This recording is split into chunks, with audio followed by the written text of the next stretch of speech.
यंत्र म्हणजे नक्की काय? फक्त शनीचीच 7.5 आहे किंवा शनीचीच पनौती मध्ये त्रास होतो असं नाही. घरातली निगेटिव्हिटी, कोणीतरी म्हणजे स्वयंपाक करते ती स्त्री आणि मागे कोणीतरी उभं आहे हे जाणवतं. भांडणं होतात, हेल्थ इश्यूज होतात, लोकांचा इंटरफिअरन्स त्यांच्या घरामध्ये प्रचंड वाढतो. खूप नजर लागते, मुलांच्या अभ्यासावर परिणाम होतो, मुलं चिडचिडी होतात, काहीच करावंसं वाटत नाही. मला समजतात गोष्टी की कोण आहेत का नातेवाईक ज्यांना बघवत नाही, मग हसतात समोरचे, हो ताई आहेत. अशी एकही समस्या नाही की ज्यावर उपाय नाही, जो माझ्याकडून दिला जात नाही. मग विवाह असेल, कर्ज असेल, घर होत नसेल, 7.5 आणि पनौती हा खूपच मोठा मुद्दा आहे. समस्या काय येते, ग्रहस्थिती तशी असते. पण काही काही समस्या उद्भवलेल्या असतात. वास्तू दोष हा उद्भवलेला असतो. नजर लागणं उद्भवलेली समस्या, करणी बाधा उद्भवलेली समस्या, निगेटिव्हिटी मागे लागणं. रुद्राक्ष निगेटिव्हिटी खेचून घेतं. काळा दोरा आपल्या रुद्राक्षाला पूर्ण वर्ज्य आहे. नजर लावणं हे सुद्धा निगेटिव्हिटीचा टॉपमोस्ट लेवल आहे. निगेटिव्हिटी क्रिएट होण्याचं टॉपमोस्ट कारण आहे. बघवत नाही लोकांना, नजर लावतात. करणी इतकंच घातक येते. बापरे, आयुष्य उद्ध्वस्त झालेली आहेत लोकांची. बापरे, नजर लागणं ह्या एका मुद्द्यामुळे.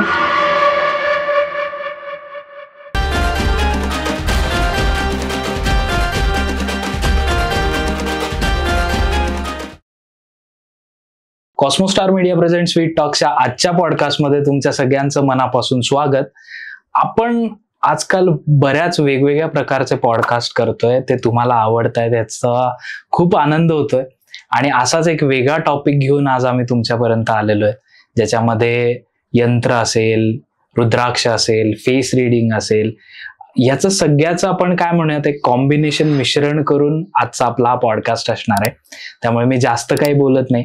आजच्या आपल्या ज्या गेस्ट आहेत मयुरी जोशी छत्रे, सो यांच्यासोबत आपण आजचा पॉडकास्ट सुरू करूयात. पण तत्पूर्वी मला त्यांनाच विचारावं असं वाटेल की ताई, तुमची सुरुवात कशी झाली या सगळ्या गोष्टींची? साधारण 4 ते 5 वर्षांपूर्वी मी रुद्राक्ष आणि यंत्रसिद्धतेमध्ये पूर्ण वेळासाठी उतरले. माझं प्रोफेशन पूर्ण वेगळं आहे. खूप लोक मला त्या प्रोफेशनमुळे ओळखतात. माझं MA भरतनाट्यम झालंय ललित कला केंद्रातून. त्याच्यानंतर मी BEd करून टीचिंग फील्डमध्ये 10 वर्ष होते.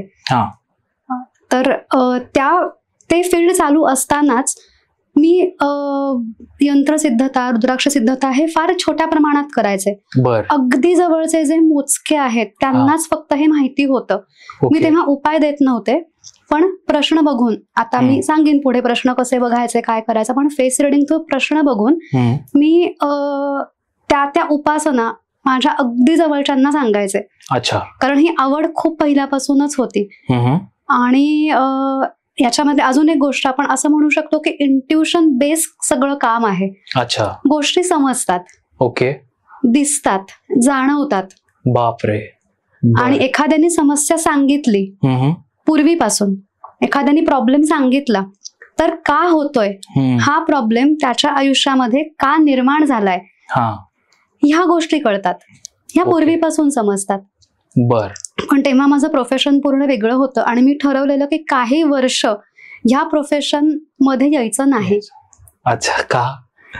माझ्या गुरूंची तशी इच्छा होती की एका सर्टन एज नंतरच ह्या प्रोफेशन मध्ये पूर्ण वेळ कामासाठी तू यायला पाहिजेस, तोपर्यंत यायचं नाही. आणि माझ्या गुरूंची अशी इच्छा आहे, त्यांचं असं मला ठाम मत आहे त्यांचं की त्यांचं नाव रिव्हील करायचं नाही. त्यामुळे मी त्यांचं नाव नाही, त्यांच्या इच्छेविरुद्ध मी नाही जाऊ शकत, नाही सांगू शकत. पण शेवटी गुरूंची इच्छा ती पहिला आणि शेवटचा शब्द त्यांचा. सो मला बरेच जण भरतनाट्यम डान्सर आणि टीचिंग, एक टीचर म्हणून मला ओळखतात. तर आणि खूप जण मला म्हणतात की अगं तू तीच आहेस का, तू इथे कशी आली अचानक. तर हे एकमेव कारण की माझ्या गुरूंची त्याप्रमाणे जशी इच्छा होती तसं मी पुढे पुढे करत गेले. सुरुवात माझी होत गेली. तर मग आपण आजच्या पॉडकास्टला सुरुवात Yes. करूयात. आणि सुरुवात करतानाच मला एक सगळ्यांना सांगा असं वाटेल की सगळे तुम्ही छान पॉडकास्ट बघता पण चॅनलला सबस्क्राईब करत नाहीत. सो प्लीज चॅनलला सबस्क्राईब करा आणि मग आपण आता पुढचा पॉडकास्ट सुरू करूयात. सो मला पहिलाच प्रश्न तुम्हाला हा विचारावा वाटेल की अर्थात ऑडियन्सच्या मनात पण तो प्रश्न असेल की यंत्र, आपण यंत्र म्हणलं तर मग यंत्र म्हणजे नक्की काय? आणि तुम्ही जे करता हे खूप युनिक करताय की यंत्र आणि रुद्राक्ष याचं मिश्रण. सो ते आम्हाला प्लीज एक्सप्लेन करून सांगा. ठराविक समस्येसाठी मी उपाय देते. उपाय देते म्हणजे मी यंत्र आणि रुद्राक्ष हे सिद्ध करून देते. सिद्ध करते म्हणजे मंत्र सिद्धता त्या यंत्रामध्ये उतरवते, त्या रुद्राक्षामध्ये उतरवते. माझी जी काही ठराविक पद्धत आहे सिद्धतेची, मंत्र सिद्धता करते. तर त्या पद्धतीने ती सिद्धता करून मी ते यंत्र आपण म्हणू शकतो चार्ज करते, एनर्जाइज करते ते यंत्र किंवा रुद्राक्ष सुद्धा. आणि ते दोन्हीचं कॉम्बिनेशन करून मी माझ्या प्रत्येक क्लायंटला त्या दोन्ही गोष्टी पूरक अशा देते. यंत्र रुद्राक्षाचं दोन्हीचं कॉम्बिनेशन मला द्यावं लागतं. आता ते प्रत्येक क्लायंट वाईज ठरतं की कोणाला रुद्राक्ष जास्त द्यायचे, कोणाला यंत्र जास्त द्यायचे. तर ते क्लायंट सब्जेक्टिव्ह असतं. आणि तुमच्याकडे येणारे लोक किंवा जर कोणाच्या समस्या असतील तर तुम्ही कोणत्या कोणत्या प्रकारच्या समस्या सोडून देता? आता आपण मगाशी जो यंत्रांचा मुद्दा तुम्ही विचारलात मला, यंत्र आणि रुद्राक्षाचं कॉम्बिनेशन, त्यालाच अनुषंगाने मी हे सांगते.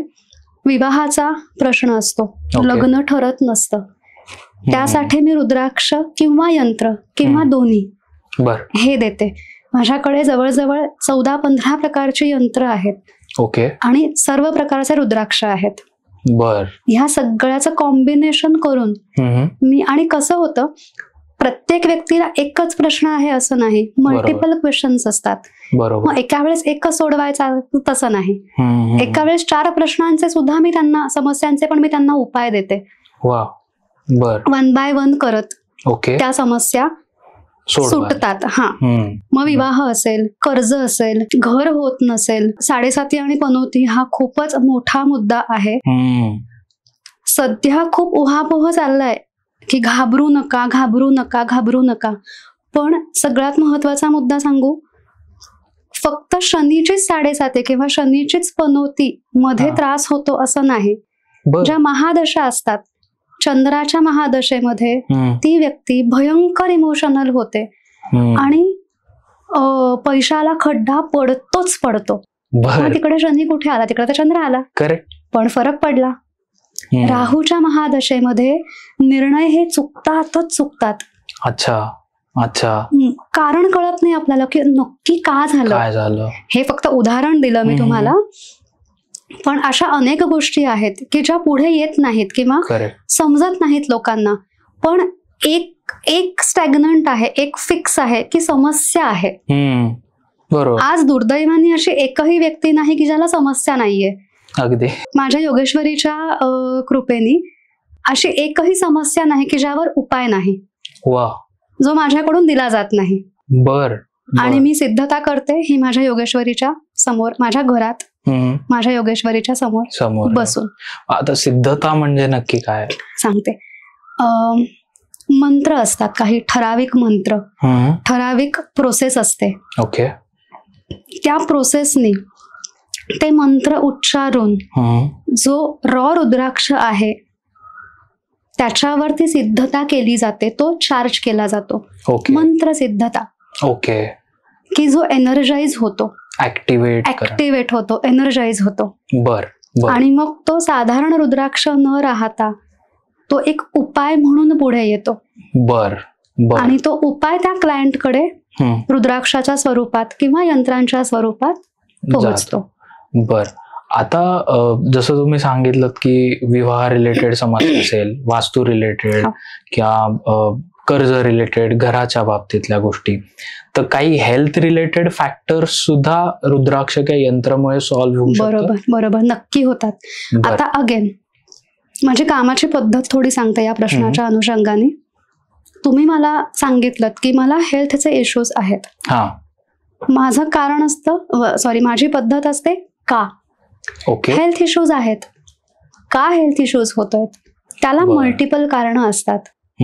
कारण माझं काम आहे रुद्राक्ष सिद्ध करून देणं, हे त्या Correct. कारणावर आधारित आहे. करेक्ट. कारण कारण म्हणजे मूळ.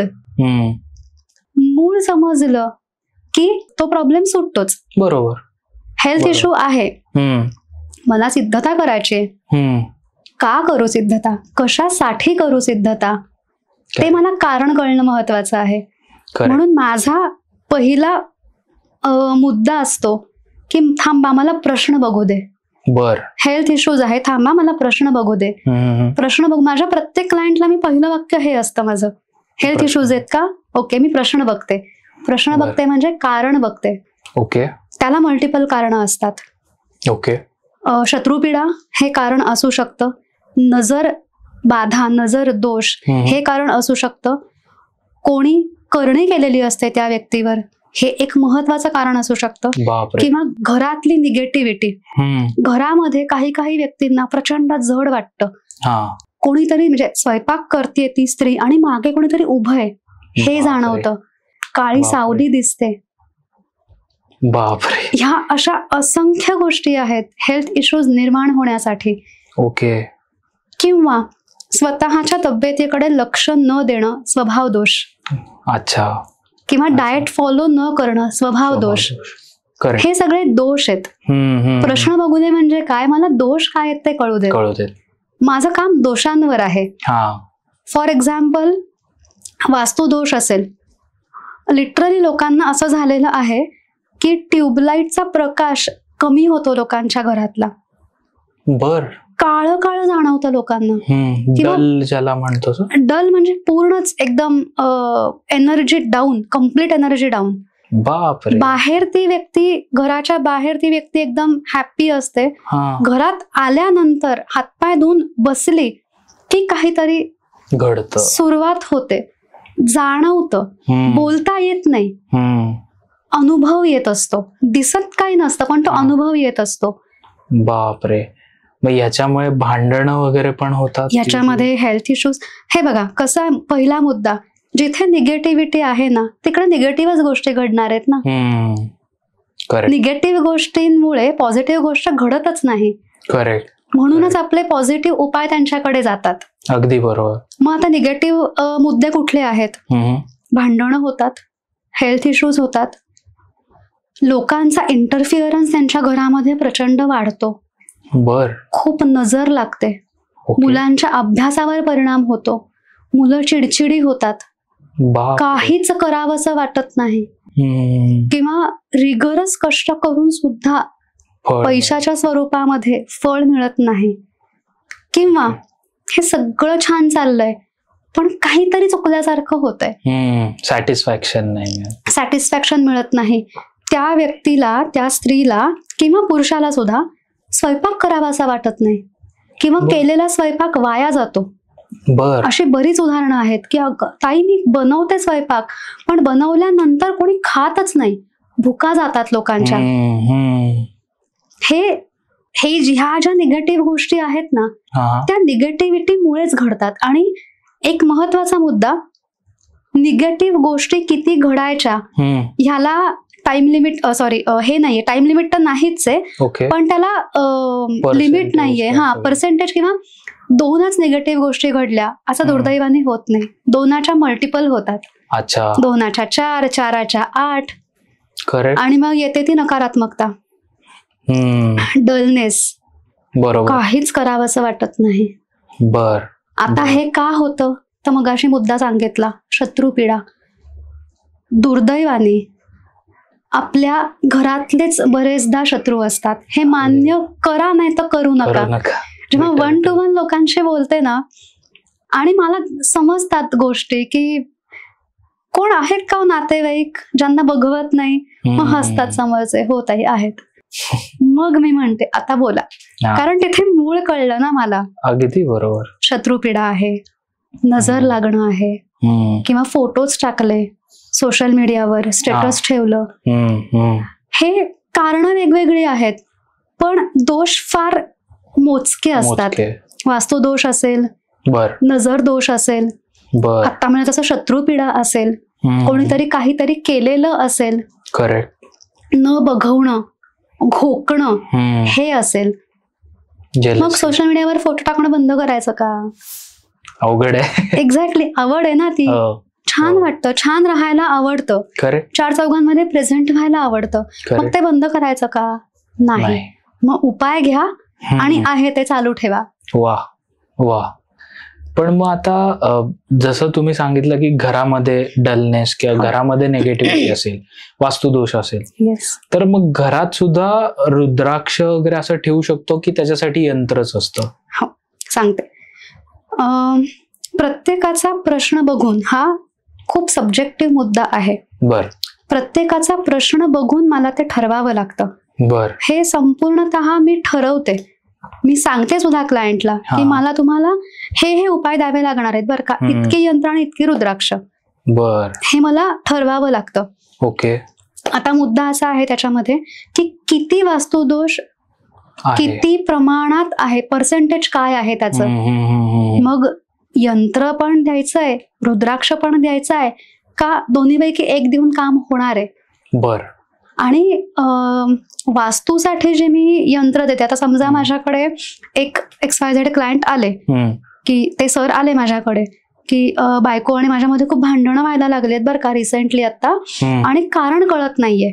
ओके. आमचं पूर्वी खूप छान चालायचं, पण आता असं काहीतरी घडलं आणि आम्ही फिरून आलो की आम्ही कुठेही टाकत नाही काही सोशल मीडियावर वगैरे, पण तरी पण काहीतरी आमच्यामध्ये येताना आमच्यामध्ये वादविवाद होतात आणि मग काहीतरी बिनसतं.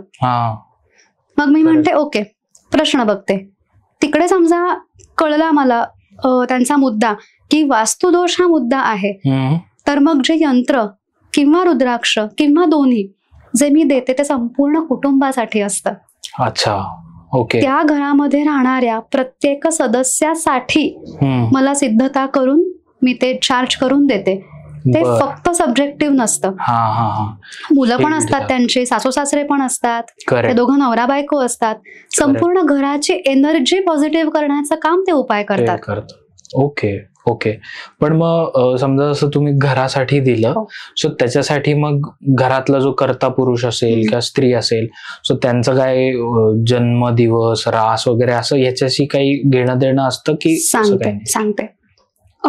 नोकरी, व्यवसाय, कर्ज, विवाह, हे जे काही पर्सनल क्वेश्चन्स आहेत त्यासाठी मला नाव, त्या व्यक्तीचं, त्या व्यक्तीची रास जर माहिती असेल तर उत्तम, माहिती नसेल तरी बॅरिगेट काही नाही, प्रॉब्लेम काही नाही, माहिती नसेल तरी ठीक आहे. नाव, वय, रास, समस्या समोरून सांगायचे. करेक्ट. हा माझ्या कामाचा पहिला महत्वाचा मुद्दा आहे. मग ते फेस रिडिंग असो किंवा उपाय देणं असो. बरोबर. मी तुमचा चेहरा बघून समस्या नाही सांगत. सांग बरं माझा चेहरा काय म्हणतो, मनातलं सांग बरं माझ्या मनात काय चाललंय, नाही. तुम्ही समस्या सांगा, समस्या का झालीये हे मी सांगेन. पण तिथे थांबत नाही मी. समस्या का झाली सांगितलं, पुढे काय, करेक्ट, मग उपाय येतात. ओके. आणि जेव्हा सब्जेक्टिव्ह उपाय द्यायचे असतात मला, तेव्हा मला या गोष्टी लागतात. नाव, वय, रास, समस्या आणि आता राहत असलेलं शहर, त्यांचं ठिकाण, या 5 गोष्टी मला लागतात. बर. आता घरामध्ये जेवढ्या व्यक्ती असतात, 4 व्यक्ती असतील, त्यामुळे त्या 4ची हे लागत नाही, म्हणजे माहिती आवश्यकता नसते. कारण मुळात प्रॉब्लेम काय झालाय हे कळलेलं असतं ना. बरोबर. त्यांच्या घरातली प्रत्येक व्यक्ती तो प्रॉब्लेम फेस करत असते. आणि मूळ जे असतं, आपण म्हणतो ना पाणी कुठे मुरतंय, ते आपण शोधतो. करेक्ट. तर मूळ कळतं, प्रॉब्लेमचं मूळ काय आहे. जर वास्तुदोष हे प्रॉब्लेमचं मूळ असेल तर प्रत्येकासाठी तेच कारण लागू पडणार आहे ना. बरोबर. त्यांच्यामध्ये तसेच वादविवाद होणार, तसंच तो डलनेस. अगदी. किंवा शत्रुपीडा हे कारण असेल तर सगळ्यांनाच लोक. एक्झॅक्टली. नवरा बायको मध्ये वादविवाद झाले की मुलांवर इफेक्ट होणारच आहे. मुलांवर इफेक्ट होतोय हे वेगळी समस्या नाहीये, ती उद्भवलेली समस्या आहे. का उद्भवली समस्या? शत्रुपीडेमुळे. ते chain reaction. Exactly. Correct. Okay. पण आता आय एम शुअर की प्रेक्षकांना पण हा प्रश्न पडला असेल की आता मल्टिपल समस्या असतात कधी कधी, की जसं तुम्ही म्हणालात की कर्ज आहे, घरात पण थोडी निगेटिव्हिटी आहे, मे बी मॅरेज प्रॉब्लेम पण काहीतरी असेल. सो असं जर काउंट करायला गेलं तर 3-4 समस्या झाल्या. तर मग 3-4 समस्या म्हटल्यावर मग आम्हाला 3-4 रुद्राक्ष घालावे लागतील का? तर असं असतं का? सांगते. प्रत्येक समस्या बदलली की उपाय हा बदलतोच. बरोबर. जसं आपण जेवताना भात, भाजी, पोळी, आमटी हे सगळं एकत्र जेवतो. पोळीतून जे मिळणार आहे ते भातातून मिळत नाही. करेक्ट. जी काही सत्व मिळणार असतात ती वेगवेगळी मिळतात. आणि हे आपण अनेक वर्ष फॉलो करतोय. सेम पद्धतीने समस्या बदलली की उपाय बदलतो. पण तुम्हाला मल्टिपल उपाय घ्यावे लागतात. पण गळ्यात धारण करायचे रुद्राक्ष हे 1 किंवा 2च असतात. अच्छा. हो. ओके. आणि त्या व्यक्तीनुसार मी सांगते की तुम्ही बॅगेत रुद्राक्ष ठेवू शकता बरं का, गळ्यात धारण केले नाहीत तरी चालेल. तुम्ही पर्समध्ये ठेवू शकता, तुम्ही खिशात ठेवू शकता. काही व्यक्तींना, काही क्लायंट्सना मला ठामपणे सांगावं लागतं की नाही, तुम्ही गळ्यातच धारण करा तरच फरक पडेल. मी हेही सांगते. आणि आतापर्यंत क्लायंट इतके छान मिळाले देवीच्या कृपेने की ऐकतात, सगळे ऐकतात की ताई तुम्ही म्हणताय ना धारण करायचंय, ठीक आहे चला करतो किंवा करते. अरे वा. आणि अजून एक सगळ्यात महत्वाची गोष्ट, आपल्या रुद्राक्षाला म्हणजे माझ्याकडून सिद्धता करून मिळणाऱ्या रुद्राक्षाला काहीही बंधन नाहीत. वा. असं काही पथ्य पाणी असं नाही.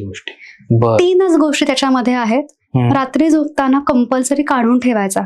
ह्याला 2 कारण आहेत. मी इतकं एलॅबोरेट करून यासाठी सांगतेय कारण पॉडकास्ट बघणारा जो ऑडियन्स आहे तो शार्प माइंडेड आहे आणि शिकला सवरलेला, माहिती गोळा करण्याच्या उद्देशाने पॉडकास्ट बघणारा आपला ऑडियन्स आहे. बरोबर. त्यामुळे त्यांना माहिती असेल ना की मला कॉन्टॅक्ट करायच्या आधी रुद्राक्ष घाबरायची गरज नाही. करेक्ट. की ते भीती त्यांची ऑलरेडी गेलेली असते. तर 3 मुद्दे आहेत त्याच्यामध्ये. रात्री झोपताना काढून ठेवायचा. एक तर सिद्ध केलेला असतो, बेडवर नको. लग्न झालेलं असू दे नसू दे, मुद्दा तो नाही. आणि प्रॅक्टिकल मुद्दा सांगते, अंगाखाली रुद्राक्ष येऊन तो लागतो, तो तुटू शकतो. हा प्रॅक्टिकल मुद्दा.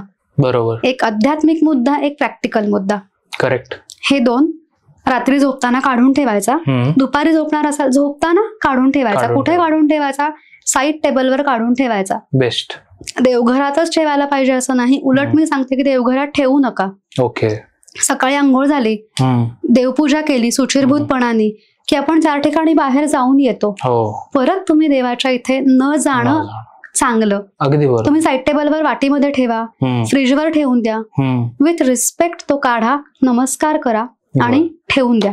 ह्याचा दुसरा मुद्दा असा आहे की जो इथे जास्त महत्वाचा वाटतो मला सांगणं, रुद्राक्ष निगेटिव्हिटी खेचून घेतं. अच्छा. येस. रुद्राक्ष निगेटिव्हिटी खेचून घेतं. ओके. त्याला रेस्ट करू देत आणि तुम्हीही रेस्ट करा. ती जी एनर्जी असते रुद्राक्षाची 24/7 नको तुमच्या अंगावर. एनर्जी सहन पण व्हायला पाहिजे. अगदी बरोबर. त्यामुळे 3 छोटेसे नियम आहेत. रात्री झोपताना, दुपारी झोपताना काढून ठेवायचं. सोयर आणि सुतक पाळायचं. ज्या वेळेला देवपूजा आपण करत नाही सोयर सुतकामध्ये तेव्हा रुद्राक्ष काढून ठेवायचा. हे 3 अतिशय छोटे सिंपल नियम. पण मग ज्यावेळी आपण बाजूला काढून ठेवतो मग काही असं पाण्यामध्ये नाही, साध्या वाटीमध्ये किंवा डबीमध्ये काढून ठेवायचा. आता नवरा बायको आणि मुलं सगळे रुद्राक्ष घेतात. लक्षात ठेवा कोणाचे रुद्राक्ष कुठले आहेत, नाहीतर मग मिक्स होतील आणि मग असं होतं की आज रुद्राक्ष घातलाय, हे झालेले आहेत केसेस, आज काही छान नाही वाटत आहे, 4 दिवस रुद्राक्ष घालतोय मी पण काही छान नाही वाटत. मग ताई असं होतंय, एक्सचेंज झालं रुद्राक्ष. हो ताई बरोबर आहे. पण आता याला लागूनच एक प्रश्न असणार आहे लोकांना की मग समजा हे असं एक्झाम्पल घेऊयात की एक्सचेंज झाले तर सगळे लोक घाबरून मग विचारतील की बाबा याचे साईड इफेक्ट्स पण असतात का? साईड इफेक्ट काहीच नाही. आपल्या रुद्राक्ष आणि यंत्राचा कुठलाच साईड इफेक्ट नाही. ते उपाय योगेश्वरीच्या कृपेने स्वतःहून तुमच्याकडे आलेले आहेत. ते उपाय ठरवतात कोणाकडे कधी जायचं ते. मी फक्त माध्यम आहे. ती देवी सिद्धता देते, मी म्हणजे ती सांगेल तसं मी करते. ते उपाय ठरवतात. मी कितीही ठरवलं त्या क्लायंटला द्यायचाच आहे उपाय, आणि त्या क्लायंटने पण कितीही फॉलोअप घेतला तरी 4-5 केसेस अशा आहेत की उपाय पोचायलाच खूप वेळ लागलाय. मग मला साधनेला बसावं लागतं. उपाय पोचत नाहीयेत. करेक्ट. कुठेतरी काहीतरी मिसिंग एलिमेंट आहे की ती पॉझिटिव्हिटी पोचूच शकत नाहीये. मग साधनेला बसा आणि मग उत्तर सगळं क्लिअर होऊन रुद्राक्ष पोचतात. आता इथे पाळायचा अजून एक मुद्दा की आम्ही नॉनव्हेज खातो असे क्लायंट सांगतात. बराचसा माझा क्लायंट बेस MNC मधला आहे, IT रिलेटेड आहे. एकतर कसं आहे ना, मी सांगतेच की तुम्ही शाकाहारीच राहा, तुम्ही ड्रिंक्स घेऊ नका, सरबत छान आहे ती प्या. अगदी बरोबर. भरपूर भाज्या आहेत आपल्याकडे, भरपूर प्रोटीन युक्त काय काय आहे, बरोबर, दूध प्या, तुम्ही शाकाहारीच राहा. पण मुद्दा असा आहे की जर घरामध्येच नॉनव्हेज होत असेल तर मी कोण त्यांचे संस्कार बदलणारे. बरोबर. आणि इथे एक सेन्सिटिव्ह मुद्दा असा आहे की जर मी रुद्राक्ष उपाय देते आणि त्या समोरच्या व्यक्तींनी खूप विश्वासाने मला फोन केलाय की ताई मला उपाय पाहिजेत, मी रुद्राक्ष धारण करायला तयार आहे, पूर्ण विश्वासाने धारण करीन, तुम्ही सांगतील त्या रुद्राक्ष तुम्ही द्या मला तुमच्या हिशोबाने, तुम्ही सांगाल तसे, पण मी नॉनव्हेज खातो. मग मी म्हणायचं का की नाही उपाय नाही देऊ शकत, तसेच रडत खडत आयुष्य काढा. हे मी म्हणणारे कोण? करेक्ट. रुद्राक्ष हे झाडाचं, पवित्र झाडाचं फळ आहे. ते फळ फोडून आतल्या रुद्राक्ष साफ करून आपण त्यावर सिद्धता करू शकतो. जो लोकांच्या मनामध्ये गैरसमज आहे, जी भीती आहे, ती निदान आपला पॉडकास्ट बघताना, मला कॉन्टॅक्ट करताना तरी ती भीती पूर्ण मनातनं काढून टाका. रुद्राक्ष तुमच्याकडे तुमच्या लाईफस्टाईल नुसार तुम्हाला जज करायला येणार नाहीये. रुद्राक्ष काय किंवा यंत्र काय, तुमच्या लाईफस्टाईल नुसार तुम्हाला ते जज करायला येणार नाहीयेत. तुमच्या आयुष्यात जो प्रॉब्लेम आहे तो प्रॉब्लेम सॉल्व्ह करायला येणार आहेत. त्याला बॅरियर तुम्ही काय खाता, काय पिता, कसे राहता, कसे वागता हे नाही. हे मी अगदी ठामपणे सांगते. मला कोणाच्याही भावना दुखवायच्या नाहीत, पण प्रत्येकाची पद्धत ठरलेली असते काम करायची. ऍस्ट्रॉलॉजी मध्ये सुद्धा म्हणू आपण, तर ही माझी काम करायची पद्धत आहे. आणि माझे बरेचसे असे क्लायंट आहेत की ज्यांचं नॉनव्हेज सुटलंय, आपोआप सुटलंय, ते धारण केलं. येस, क्या बात आहे. मी काहीही एक्स्ट्रा सिद्धता न करून देता त्यांनाच असं वाटलं की नाही खात मी आता, मला फोन आलेत, मेसेज आले, इच्छाच होत नाही. हे सुद्धा इन ऍडिशन टू दिस घडतं. पण नाही घडलं तर प्रॉब्लेम नाही, काहीच नाही. अगदी बरोबर.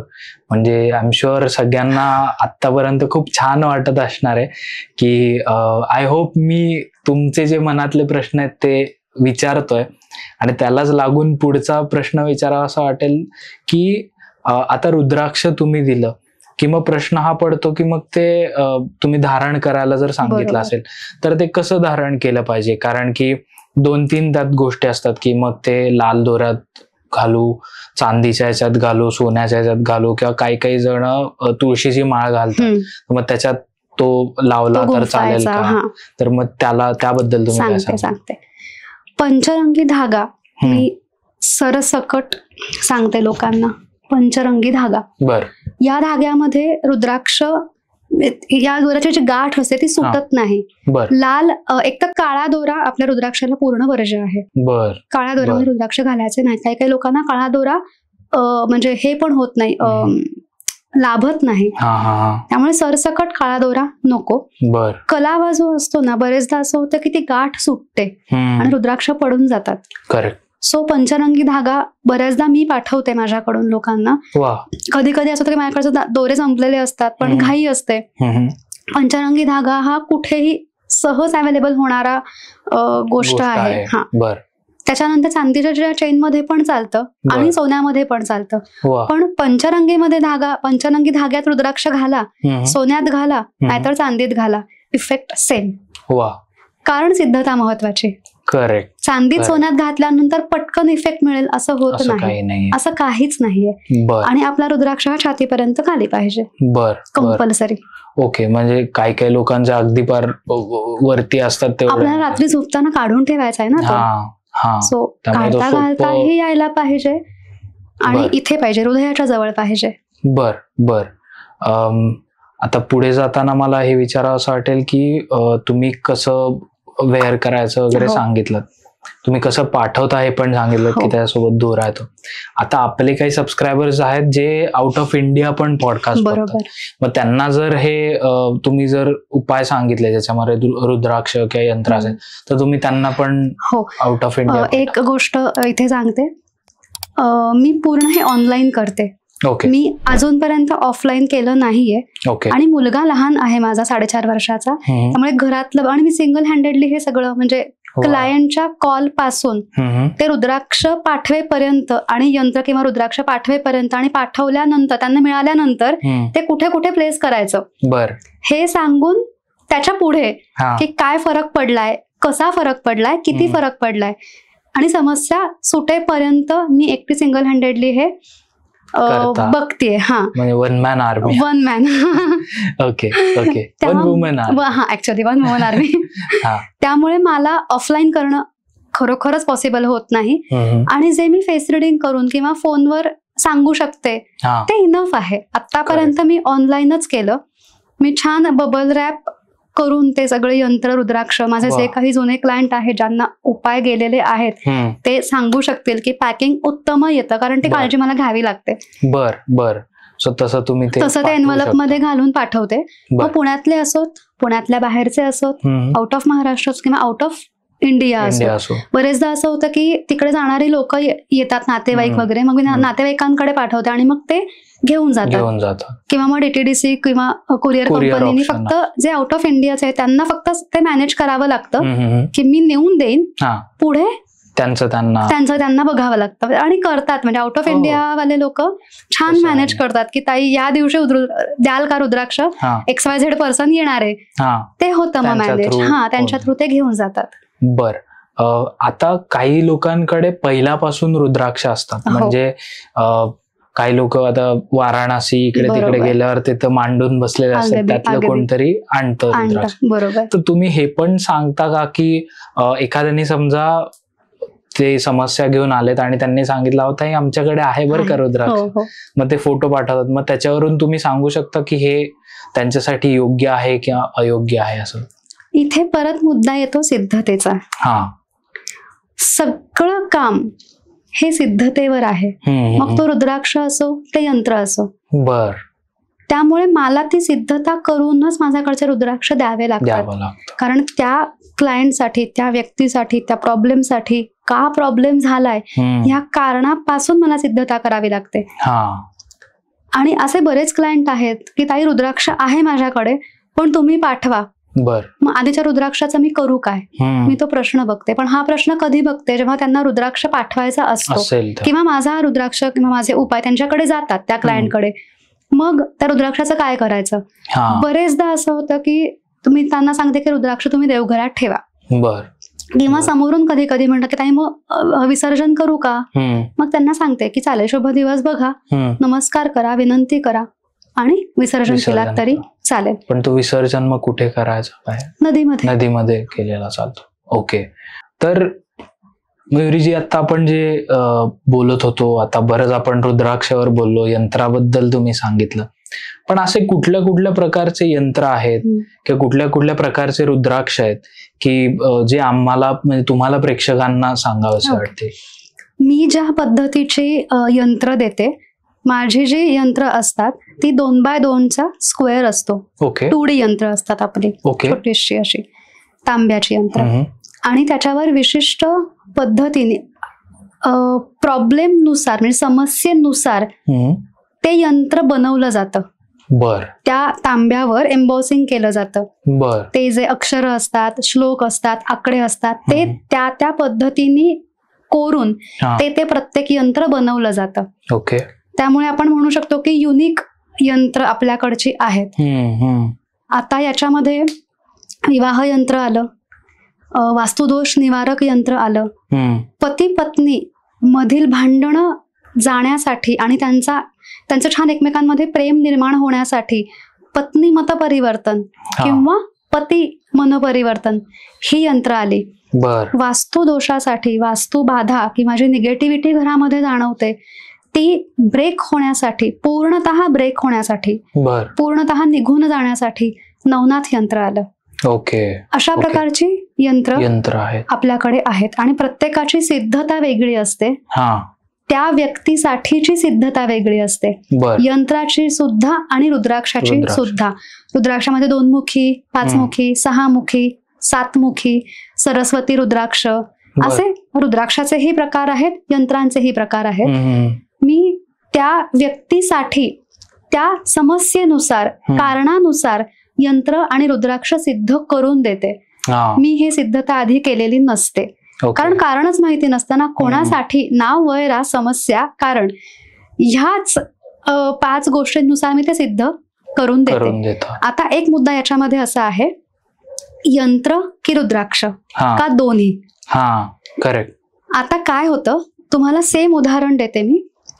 2 मुली आहेत, अभ्यासामध्ये लक्ष लागत नाही असं मला दोन्ही त्यांच्या आईचा फोन आला की माझी मुलगी अभ्यास करत नाही.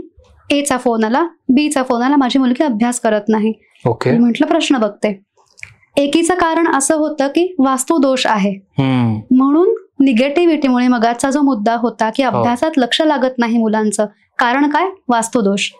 हा एचा मुद्दा काय होता? वास्तुदोष ह्या कारणामुळे अभ्यास होता. आता कारण शोधायचं काम माझं, करेक्ट. समस्या सांगण्याचं काम त्यांचं. कारण काय निघालं प्रश्नामध्ये? वास्तुदोष. आणि बीचा मुद्दा काय? सेम समस्या, अभ्यास करत नाही मुलगी, सांगितलेलं लक्षात राहत नाही. तर तिचा कारण काय होतं? कॉन्फिडन्स कमी पडतो. अच्छा. आता कारण टोटल बदलली. मग मी फक्त सरस्वती यंत्र दोघींना देऊ शकते का? नाही देऊ शकत, कारण माझं काम हे कारणाचं असतं. मूळ काय आहे? बरोबर. ए व्यक्तीला मी काय दिलं? वास्तुदोष निवारक रुद्राक्ष आणि सरस्वती यंत्र. वास्तुदोष गेला, अभ्यासामध्ये चपखल मार्क मिळालेच, छान प्रगती झाली, टक्केच वाढले डायरेक्ट. करेक्ट. आणि बीचा प्रॉब्लेम काय होता? कॉन्फिडन्स कमी असतो. मग कॉन्फिडन्स कमी हा सगळीकडे असणार आहे ना, शाळेमध्ये असणारे, क्लासमध्ये असणारे, घरात पण असणारे. ग्रुप स्टडी करत असेल, मैत्रिणींच्या घरी जाऊन अभ्यास करत असेल, तिकडेही कॉन्फिडन्स कमी पडणार आहे. मग प्रॉब्लेम म्हणजे कारण बदललं की नाही? मग कारणामुळे मला रुद्राक्ष पण द्यावा लागला आणि यंत्र पण द्यावं लागलं. सो ते गळ्यात रुद्राक्ष आला त्या मुलीच्या, कॉन्फिडन्स बूस्ट झाला. आणि सरस्वती यंत्रामुळे ती जिथे अभ्यास करत होती त्या जागेचा ऑरा पूर्ण पॉझिटिव्ह झाला. ती जिथे बसून अभ्यास करत होती ते अभ्यास तिला ग्रहण झाला आणि ती जिथे जाईल, मग आता शाळेमध्ये पण अभ्यास होतो ना, क्लासमध्ये पण अभ्यास होतो, ते रुद्राक्ष, त्या रुद्राक्षामुळे तिचा कॉन्फिडन्स बिल्टअप झाला. म्हणजे पूरक सिद्धता करून द्यावी लागते मला. ते समोरचीही व्यक्ती नाही ठरवू शकत की ताई मला यंत्रच पाहिजे बरं का, मला रुद्राक्ष नको, किंवा मला रुद्राक्षच पाहिजे, मला यंत्र नको, असं क्लायंट पण नाही ठरवू शकत आणि मला पण नाही ठरवता येत. कारण ठरवतं, प्रॉब्लेमचं मूळ ठरवतं. आणि काय आहे ना, मी सांगते समोरच्याला की हे कारण आहे, हे उपाय लागतील. मग समजा काही जण म्हणाले की नाही मला रुद्राक्ष नकोय आत्ता, मी यंत्रच घेते, मी स्पष्ट सांगते तिचा कॉन्फिडन्स वाढणार नाही बरं का. यंत्राने अभ्यासातली प्रगती होईल, पण मूळ जो प्रॉब्लेम आहे तिचा काही कॉन्फिडन्स कमी पडतो, तो प्रॉब्लेम रुद्राक्षाच्या ऑरामुळेच, सिद्ध रुद्राक्षाच्या मी दिलेल्या ऑरामुळेच क्लिअर होणार आहे.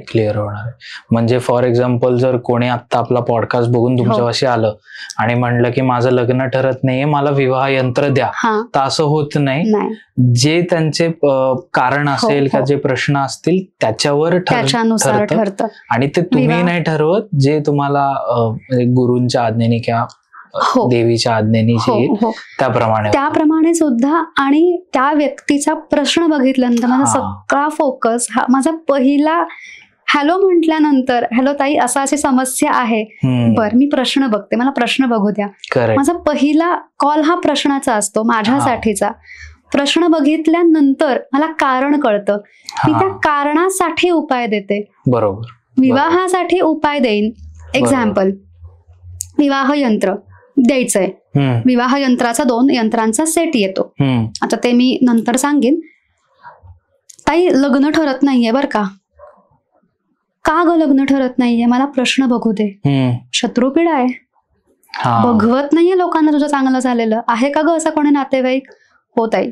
XYZ नातेवाईक असे आहेत की ज्यांना अजिबात चांगलं झालेलं बघवत नाही.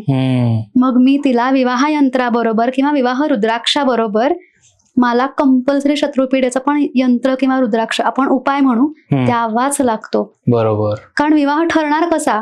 शत्रुपीडा गेल्याशिवाय. करेक्ट. आणि विवाह का ठरत नाही? कारण तशी ग्रहस्थिती आहे. करेक्ट. समस्या काय येते? ग्रहस्थिती तशी असते. बरोबर. पण काही समस्या उद्भवलेल्या असतात. वास्तू दोष हा उद्भवलेला असतो. बरोबर. तुम्ही त्या वास्तूत राहायला जाणं हे अगेन ग्रहांचं आलं, पण हे खूप डीप झालं. आपल्या ऑडियन्सना समजण्याच्या दृष्टीने, मलाही सांगण्याच्या दृष्टीने सोप्या भाषेत, तर काही समस्या उद्भवतात. नजर लागणं, उद्भवलेली समस्या, करणी बाधा, उद्भवलेली समस्या, निगेटिव्हिटी, मागे लागणं, काहीतरी आहे माझ्यामध्ये की जे मला खूप त्रास देतंय आणि मला नको वाटतंय, ही उद्भवलेली समस्या. बरोबर. आणि त्या उद्भवलेल्या समस्येमुळे पत्रिकेनुसार किंवा ग्रहानुसार आपण म्हणूया ऍक्च्युअल फेस करत असलेली समस्या, क्लायंट ऍक्च्युअल फेस करत असलेली समस्या सांगतात. मी त्याच्या मागचं सांगते की का होतंय, कारण सांगते. कारण कारण कळलं ना की समोरची व्यक्ती पण रिलॅक्स असते की चला अच्छा ह्या कारणामुळे होतंय का, बरोबर. आणि मी पण रिलॅक्स असते की अच्छा मला ह्या कारणासाठी उपाय द्यायचे, त्या कारणासाठी उपाय दिले, रुद्राक्ष यंत्र किंवा कॉम्बिनेशन, की समस्या सुटणार म्हणजे सुटणार. अच्छा. आता इथे अजून एक छोटासा मुद्दा सांगते. उद्भवलेल्या समस्यामध्ये काय असतं? स्वभाव दोष. मगाशी जो मुद्दा सांगितला, कर्जाचा प्रश्न असेल समजा की ताई खूप कर्ज झालंय, काही केला फिटत नाहीये. प्रश्न बघू दे, तुम्हाला फार खर्च करायची सवय आहे का? लॅविश राहायची सवय आहे का? मग ताई अगदी असं नाही मला दिसतंय, तुम्ही खरं कारण सांगा, मी तुम्हाला जज करत नाहीये, पण तुम्हाला मला त्यासाठी उपाय द्यायचे आहेत ना. मग की हो ताई मला आहे सवय, मी खूप पैसे खर्च करतो किंवा करते, मग मला रुद्राक्ष सिद्ध करून स्वभाव दोषावर सिद्धता करून की स्वभाव दोष जाण्यासाठी रुद्राक्ष सिद्धता ही करावीच लागते. कर्जमुक्तीचेही उपाय द्यावे लागतात. आणि मूळ मुद्दा काय? स्वभाव दोष. कर्ज आहेच आहे, कर्ज फिटेल, पण स्वभाव पण बदलला पाहिजे ना. आलेला पैसा हा टिकला पाहिजे. बरोबर. स्वभावामुळे टिकत नसेल तर स्वभाव दोष तो. मग त्यांना कर्जमुक्तीचे उपाय देऊन चालेल का? नाही. कर्ज फिटेल पण अजून वाढेल ना, आपल्याला वाढवायचं पण नाहीये. मेन कॉज कडे आपल्याला. करेक्ट. आता अजून एक याच्यामध्ये नवरा बायकोच्या संदर्भातला प्रश्न. असं होतं, बायको खूप कटकट करत असते, तिचं मन परिवर्तन हे होणं गरजेचं असतं. मी सांगते की पळवाट काढू नका. ओके. तुम्ही उपाय करा, तुम्ही स्वतःमध्ये पण बदल करा, समोरच्या व्यक्तीमध्ये सुद्धा पॉझिटिव्ह बदल करा आणि छान एकत्र आनंदाने आयुष्य काढा. लग्न झालंय ना, उपाय आहेत ना, तडजोडी करा, थोड्या तडजोडी करा. तडजोडीमध्ये काय येतं? आता समजा एक व्यक्ती माझ्याकडे आली, एक क्लायंट आले माझ्याकडे की माझी बायको खूपच कटकट करते, ऐकूनच घेत नाही, पूर्वग्रह दूषित आहे, मी खूप प्रयत्न केला तिला समजवायचा पण नाही कळत तिला, फार कडकड करते किंवा जुन्या गोष्टी उकरून काढते वगैरे वगैरे. प्रश्न बघते, मग मी विचारते, ही ऍक्च्युअली घडलेली गोष्ट आहे. मग मी त्या व्यक्तीला विचारलं की मम्माज बॉय आहात का तुम्ही? बरोबर. नको तेव्हा आई तुमची बाजू घेत होती पूर्वी. ओके. आणि मग तुमच्या फायद्यासाठी म्हणू आपण, तुम्ही आईला हे केलं की आई म्हणते, आई होला हो केलं. आणि मग तिकडे बायको चिडली, असं झालं का? हो झालं असं. ओके. याचा अर्थ मी बायकोच्या चुकीच्या वागण्याला बोलण्याला हे करत नाही, मी ते उपाय देणारच आहे, पण मला ह्यालाही उपाय द्यावा लागला. करेक्ट. की तुझा स्वभाव बदलायला पाहिजे बरं का. ओके. आता बायको म्हणेल ती पण पूर्व दिशा पाहिजे किंवा तुझं ठाम मत पाहिजे, कारण तुझं लग्न झालंय, तू एक आता जबाबदार पुरुष आहेस. बरोबर. सो ममाज बॉय नको, किंवा तुझ्याही चुका तू एक्सेप्ट कर. बरोबर. काही चुका एक्सेप्ट करायच्या आहेत पण त्या होत नाहीत. काहीतरी होतं, ती काहीतरी बोलते आणि मी खूप भडकतो. आता इथे पहिली समस्या काय होती, पत्नी कडकड करते. त्या समस्येतून इमिडिएट दुसरी समस्या आली की मीही कडकड करतो. त्यामुळे प्रश्न बघण्यावर माझा जो भर असतो, मग मी पत्नी मनपरिवर्तन यंत्र देते आणि त्याला रुद्राक्ष देते की तू पण शांत हो. हे व्हायस वर्सा सुद्धा होतं. काही बायका येतात की ताई नाही ऐकत आहेत, हे नाही ऐकत आहेत, अजिबातच ऐकत नाहीत, घरामध्ये मदत करत नाहीयेत, किंमत नाहीये माझी. मग मी त्या बायकांना सांगते की मी तुम्हाला उपाय देईन, पण एकदम 100% एका दिवसात फरक पडणार नाहीये. आपल्या पूर्वीच्या म्हणी, पी हळद हो गोरी, हे होणार नाहीये. 100% नवरा ऐकत नव्हता, यासाठी उपाय घेतलेत. 10% ऐकेल, 20% ऐकेल, त्या 20%कडेच बघायचं. 80% ऐकत नाहीये म्हणून त्रास नाही करून घ्यायचा. करेक्ट. त्या गोष्टी त्यांनी लक्षात, तेवढ्या गोष्टी. आणि हे असं झालेलं आहे. मला फोन करतात की ताई जरा असं झालं की मी जरा फारच भडकले बरं का, पण मी नंतर सॉरी म्हणून टाकलं यांना, आणि मग यांनी पण छान मला माफ करून टाकलं.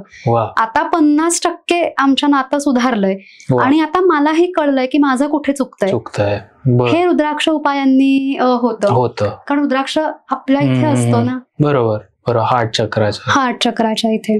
आणि उपायांचा मूळ उद्देश सांगू, निगेटिव्हिटीमुळे प्रॉब्लेम होतो, बाधा, कंटाळा येणं, उत्साह न वाटणं, हे जे आपण मगाशी मुद्दे बोललो, हे काय आहे, सगळी निगेटिव्हिटी आहे. रुद्राक्ष आणि यंत्राने काय होतं, ते निगेटिव्हिटी खेचतं आणि पॉझिटिव्हिटी स्प्रेड, म्हणजे ऑरा क्लेन्झिंग होतो तुमच्या घराचा, तुमच्या स्वतःचा आणि त्या पर्टिक्युलर जागेचा. आता सरस्वती यंत्र असेल किंवा सरस्वती रुद्राक्ष असेल, आता त्या मुलीला किंवा त्या मुलाला अभ्यास का करावा असं वाटत नाहीये, ढ आहे का, नाही. सरस्वती देवी प्रत्येकावर प्रसन्न आहे. बरोबर. प्रत्येकाच्या कुवतीनुसार त्या मुलाला किंवा मुलीला मार्क पडत असतात. कोणाला 50%, कोणाला 90%, कोणाला 80%, पण त्या पडत असतात ना मार्क. लिहिता वाचता येत आहे ना, सरस्वती प्रसन्न आहे. मग प्रॉब्लेम काय होतोय, ती जागा बाधित आहे. बाधा म्हणजे काय, निगेटिव्हिटी आहे ना. ती निगेटिव्हिटी जायची काम रुद्राक्ष करतं. म्हणून माझा आग्रह असतो की यंत्रांची स्थापना किंवा रुद्राक्षाची स्थापना, महत्वाचा मुद्दा, ते तिथेच का गेलं पाहिजे, त्याच ठिकाणी. सरस्वती यंत्र तुम्ही घरामध्ये किंवा सरस्वती रुद्राक्ष तुम्ही घरामध्ये कुठेही ठेवाल, कसं काय चालेल, ऑरा ठरलेला असतो ना. बरोबर. म्हणून मी कायम सांगते आई बाबांना, क्लायंटला, की तुमच्या मुलांच्या अभ्यासाचा जागा निश्चित करा. आणि अगदी 6 वर्षाच्या मुलापासून सुद्धा रुद्राक्ष धारण करणारी मुलं मुली आहेत. माझा मुलगा 4.5 वर्षाचा आहे, तो सुद्धा मला म्हणतो, आई मला रुद्राक्ष दे ना घालायला गळ्यात.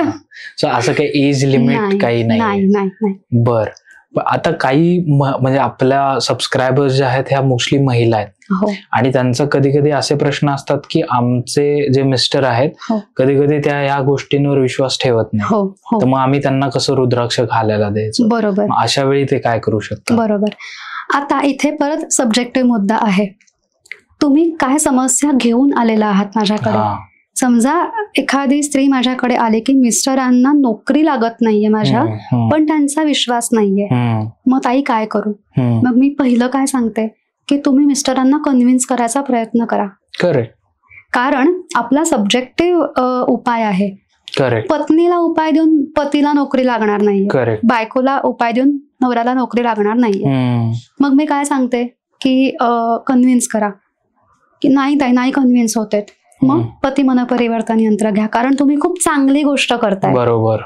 पती मन परिवर्तन यंत्र घेऊन तुम्ही त्यांना सांगा, तुमचं ऐकतील ते, आणि त्या यंत्राला विनंती करा की माझा नवरा खूप प्रॉब्लेम मध्ये आहे, त्यांना ह्या उपायांवर विश्वास बसू द्या, म्हणजे त्यांचा प्रश्न सुटेल. किंवा त्यांच्या घरात रुद्राक्ष, अगेन नवऱ्याचा का विश्वास नाहीये, निगेटिव्हिटी, प्रश्न. करेक्ट. आणि मग हे असं होतं, म्हणजे यंत्र घेतात महिला, विनंती करतात, पतीचं मत बदलतं. वा. नवरा कॉन्टॅक्ट करतो मला, अच्छा, की हा ताई तुम्ही घरात एकदमच वेगळं वाटायला लागलं, छान छान वाटतंय काहीतरी. मग मी हिला विचारलं की काय असं एकदम वेगळं छान कसं वाटतंय, मग हिने सांगितलं तुमच्याबद्दल, आता मला माझ्यासाठी उपाय द्या. वा. आणि अजून एक महत्वाचा मुद्दा, अगदी आपले ऑडियन्स विचारतील, त्यांच्या मनात पण आला असेल की पूजा करावी लागते का रुद्राक्ष आणि यंत्राची. काही यंत्रांची छोटीशी प्रोसेस करायची असते, मी ती त्या वेळेसच सांगते. ती प्रोसेस एकदाच करायची असते. ओके. कुठल्याही यंत्राची किंवा कुठल्याही रुद्राक्षाची आयुष्यात कधीही पूजा तुमच्याकडे आल्यानंतर करायचं नाही.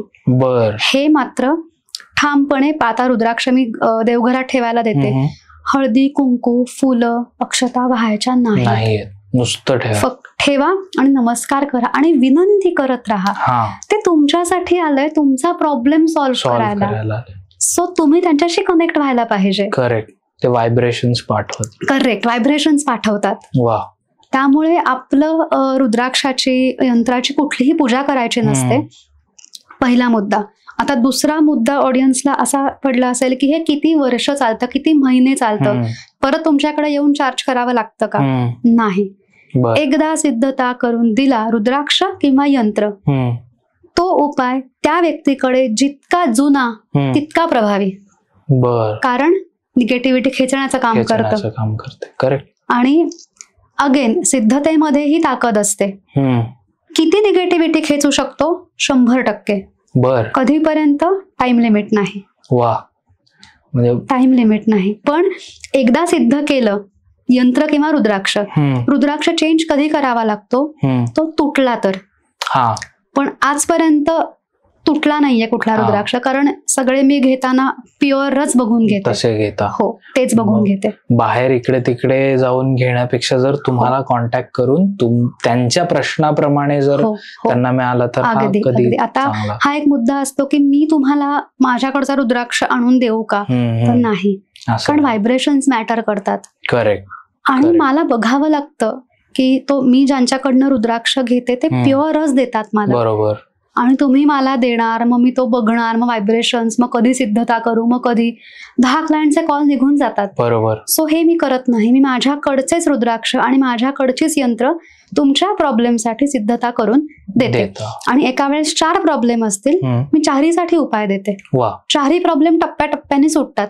कुठला प्रॉब्लेम आधी सोडवायचा हे कोण ठरवतं? उपाय ठरवतात. ओके. ते तुमच्याही हातात असं नाही, माझ्याही हातात नाही, त्यांच्याही हातात नाही. ओके. आता कर्ज असेल, प्रॉपर्टीचा प्रश्न माझ्याकडे खूप येतो. आपण तो मुद्दा नंतर घेऊया प्रॉपर्टीचा. पण विवाहाचा प्रश्न असेल, शत्रुपेढीचा असेल, नोकरी असेल, व्यवसाय असेल. आता समजा कर्ज आहे, स्वतःचं घर पाहिजे किंवा घर झालंय स्वतःचं, पण ना छान नाही वाटत आहे घरामध्ये, प्रसन्न नाही वाटत आहे, चुकलाय का निर्णय घ्यायला घराचा, हा मुद्दा येतो. करेक्ट. 100 पैकी 5 क्लायंटला सांगावं लागतं की नाही घर बदल बर का, दुसरा इलाज नाहीये. 95 क्लायंटला हेच सांगितलं आतापर्यंत की नाही घर बदलू नका, उपाय घ्या, घर बदलायची गरज नाही, रिग्रेट करू नका. घर घेतलं आणि लाभलं नाही, लाभेल. थोडा वेळ द्या, उपाय घ्या. उपायांना संधी द्या तुम्हाला मदत करायला. करेक्ट. उपाय तुमच्याकडेच मदत करायला आले, ती संधी घ्या तुम्ही. बरोबर. आणि मग कर्ज, होम लोन आहे, घर घेतलंय, वास्तुदोष नेमका आहे, आणि नोकरी छान आहे पण अजून बढती पाहिजे, किंवा नोकरीमध्ये सगळ्यात महत्वाचा प्रॉब्लेम वरिष्ठांचा त्रास होतोय, पॉलिटिक्सला खूप सामोरं जावं लागतंय. करेक्ट. हे 4 मुद्दे एकाच क्लायंटचे असतील तर 4हीसाठी मी त्यांना वेगवेगळे उपाय सुचवते, ते उपाय त्यांना देते. उपाय म्हणजे काय? रुद्राक्ष आणि यंत्र. करेक्ट. मग फक्त रुद्राक्ष देते किंवा फक्त यंत्र देते ते मला त्यावेळेस ठरवावं लागतं. बरोबर. ते मगाशी मुद्दा सांगितला तसा समोरची सांगू शकत नाही की मला हेच पाहिजे आणि मलाही ठरवता येत नाही. ते कारण बघून मला ठरवावं लागतं. अगदी बरोबर. आणि मग ते उपाय दिल्यानंतर कदाचित असं होऊ शकतं की शांत झोप लागायला लागली. तिसऱ्या दिवशी शांत वाटायला लागलं. म्हणजे उपायांनी पहिल्यांदा काम काय केलं, वास्तूतली निगेटिव्हिटी घालवायचं काम केलं. ओके. मग वरिष्ठांचा त्रास कमी झाला. दुसरा मुद्दा. आणि मग असं एक एक एक एक मुद्दा सुटत राहतो. कर्जाच्या प्रश्नासाठी मी टाइम लिमिट देऊ शकत नाही. ओके. बाकीच्यांसाठी उपाय घ्या. जी उपासना सांगेन ती काटेकोरपणे तंतोतंत पूर्ण विश्वासाने, विश्वास महत्वाचा, विश्वासाने करा. तुमच्या कर्जाचा प्रश्न सुटेल. कधी सुटेल त्याला माहिती. देवाला टाइम लिमिट. हो, त्याला टाइम लिमिट नाही देऊ शकत मी, कारण ते माझ्या हातात नाहीये. शेवटी पैशांचा मुद्दा आहे ना. बरोबर. त्याच्या खालोखाल आला नोकरीचा मुद्दा. नोकरी कधी मिळेल हे टाइम लिमिट मी द्यायचा प्रयत्न करते. ओके. कारण अगेन मी मगाशी म्हटलं तसं इंट्युशनचा मुद्दा आहे सगळा. मला जाणवतात गोष्टी. 3 महिने लागू शकतात, कदाचित नाही पण लागत 3 महिने. लवकर उपायांमुळे एका महिन्यात काम होतं. कदाचित 4 महिने पण लागू शकतात. Correct correct. So depends. याच्यामध्ये चूक कोणाचीही नाही. त्यांनी विश्वासाने उपाय घेतलेत, विश्वासाने उपाय ठेवलेत. मी 100% अक्षरशः जीव ओतून त्याच्यावर सिद्धता करून दिलेली आहे. पण उपाय ठरवतात. कधी कधी असं होतं की बढती पाहिजे असतं, सॉरी हे पाहिजे असतं, ट्रान्सफर पाहिजे असते. ओके. मला कळतात की ह्या व्यक्तीचे ट्रान्सफर होणं योग्य नाहीये त्या व्यक्तीसाठी. मी सांगण्याचं काम करते. मी तुम्हाला उपाय देते बरं का, पण ट्रान्सफर होईलच याची खात्री नाही. करेक्ट. तुम्ही प्रयत्न करा, पण बघा झालं तर. आणि मग असं काहीतरी 3-4 महिन्यांनी कळतं ना की ताई बरं झालं तिकडे नाही ट्रान्सफर झाली, त्या ब्रांचचाच प्रॉब्लेम झाला. बापरे. बरं झालं नाही झाली माझी ट्रान्सफर. ते पण माझं काम असतं सांगणं. करेक्ट. अजून एक सगळ्यात महत्वाचा मुद्दा प्रश्न बघण्याचा. मी जो प्रॉब्लेम आहे ना, जी निगेटिव्ह गोष्ट आहे ती ठामपणे आधी सांगते. ओके. फॉर एक्झाम्पल सांगते. बरेचदा असं होतं ऍक्सेप्टन्स नसतो शत्रुपीडेच्या बाबतीमध्ये. आपल्याच घरातले आपल्या विरुद्ध कसे काय जातील, आणि कायमच करणी गेलेली असते असं नाही बरं का. म्हणजे हा वेगळा मुद्दा, वेगळाच. नजर लावणं हे सुद्धा निगेटिव्हिटीचा टॉपमोस्ट लेवल आहे. ओके. निगेटिव्हिटी क्रिएट होण्याचं टॉपमोस्ट कारण आहे. बघवत नाही लोकांना, नजर लावतात. करणी इतकंच घातक येते. बापरे. आयुष्य उद्ध्वस्त झालेली आहेत लोकांची. बापरे. नजर लागणं ह्या एका मुद्द्यामुळे. बर बर. आणि नेमकं घरातलंच कोणीतरी असतं, ब्लड रिलेटिव्ह पैकी. ओके. माहिती असतं क्लायंटला, पण ऍक्सेप्ट होत नसतं. मला दिसतं समोर. मग मी सांगते की अगं नजर लागते का, हे सांगणं काम आहे माझं. तुला नजर लागते बरं का खूप. हो ताई लागते नजर. अगं तुझ्या घरातल्यांचीच नजर लागते. अगं नाही ग ताई माझ्या घरातले खूप चांगले आहेत. बाळा मुद्दा चांगला का वाईट हा नाहीये. घरातले नजर लावतायत ही प्रॅक्टिकल सिच्युएशन आहे. करेक्ट. त्या व्यक्तीला तुला नजर लावावीशी वाटली, त्यात तुझा पण मुद्दा आहे ना. बरोबर. तुझ्या नशिबात ते भोग आहेत. याच्यामुळे चांगलं किंवा वाईट हे होतच नाही. मला त्यात पडायचं पण नाही आणि गरज पण नाही. नजर घरातले लावतायत, घरातल्यांना बघवत नाहीये. करेक्ट. हे मी ठामपणेच सांगते. आणि आतापर्यंतच्या माझ्या अनुभवातून देवीच्या प्रचंड कृपेमुळे असं झालेलं आहे की निगेटिव्हिटीची गोष्ट मी सांगितली ना की समोरची व्यक्ती ऍक्सेप्ट करते. हो ताई मला पण वाटत होतं की घरातलेच, आई वडील नाही पण म्हणजे काका काकू, मामा मामी, कोणीही हे घरातलेच झाले ना. सासू सासरे, नणंद, दीर, जाऊ हे अगदी घरातले झाले. पण सांगितल्यानंतर ऍक्सेप्ट करतात की ताई वाटत होतं बरं का, पण ताई ते एवढे वाईट आहेत. परत चांगलं का वाईट आहेत पडायचंच नाहीये. घडतंय ना, नजर लावते, नजर थांबायचं ना, नजर लागणं थांबायचंय की नाही, होत आहे. मग तू त्यात पडू नकोस ती व्यक्ती चांगली का वाईट. ती व्यक्ती 99 चांगली असेल पण एकच वाईट मुद्दा नजर लावते, तो मुद्दा थांबवायचा आहे आपल्याला. करेक्ट. आपला ऑरा उपायांनी आपल्याला प्रोटेक्ट करायचा आहे. विषय संपला. ओके.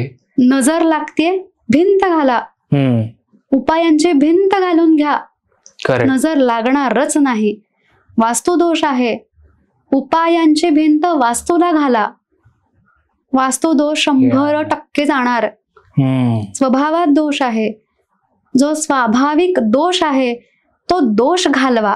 म्हणजे चांगल्या स्वभावाच्या भोवती भिंत घाला चांगली, की वाईट स्वभाव एंटरच करणार नाही ना आतमध्ये.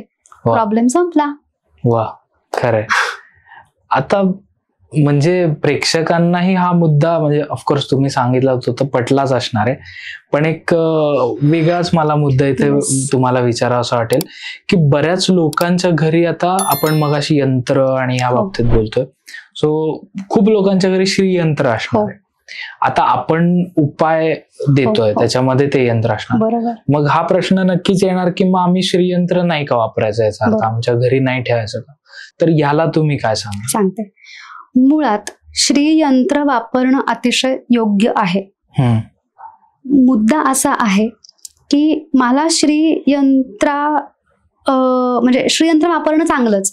तुम्ही एखाद्या व्यक्तीकडून जर उपाय घेतला असेल तर तो तुम्ही घरात नक्की ठेवा, पण तुम्ही मला त्या पर्टिक्युलर समस्येसाठी फोन केला किंवा कॉन्टॅक्ट केलाय. करेक्ट. मग विवाहाची असेल, शत्रुपीडेची असेल, व्यापार वृद्धी पाहिजे, नोकरीमध्ये बढती पाहिजे, मी त्या समस्येसाठी तुम्हाला यंत्र किंवा रुद्राक्ष देणार आहे. बरोबर. श्रीयंत्र राहू देत, ते त्याचं काम वेगळ्या पद्धतीने ऑलरेडी करतंय, पण तुमची समस्या अजून सुटली नाहीये ना, त्यासाठी कॉन्टॅक्ट केलायत की नाही.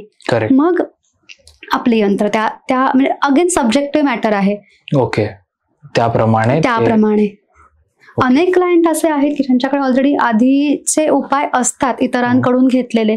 मी सांगते तेही राहू देत. बर. आणि हे सुद्धा घ्या, कारण तुम्ही कॉन्टॅक्ट केलात ना मला उपाय घेण्यासाठीच. आणि इथे तुम्हाला काही करायची गरज नाही. एकदा तुम्ही ते धारण केलं किंवा ठेवलं, अगदी प्रश्न सुटतोच. करेक्ट.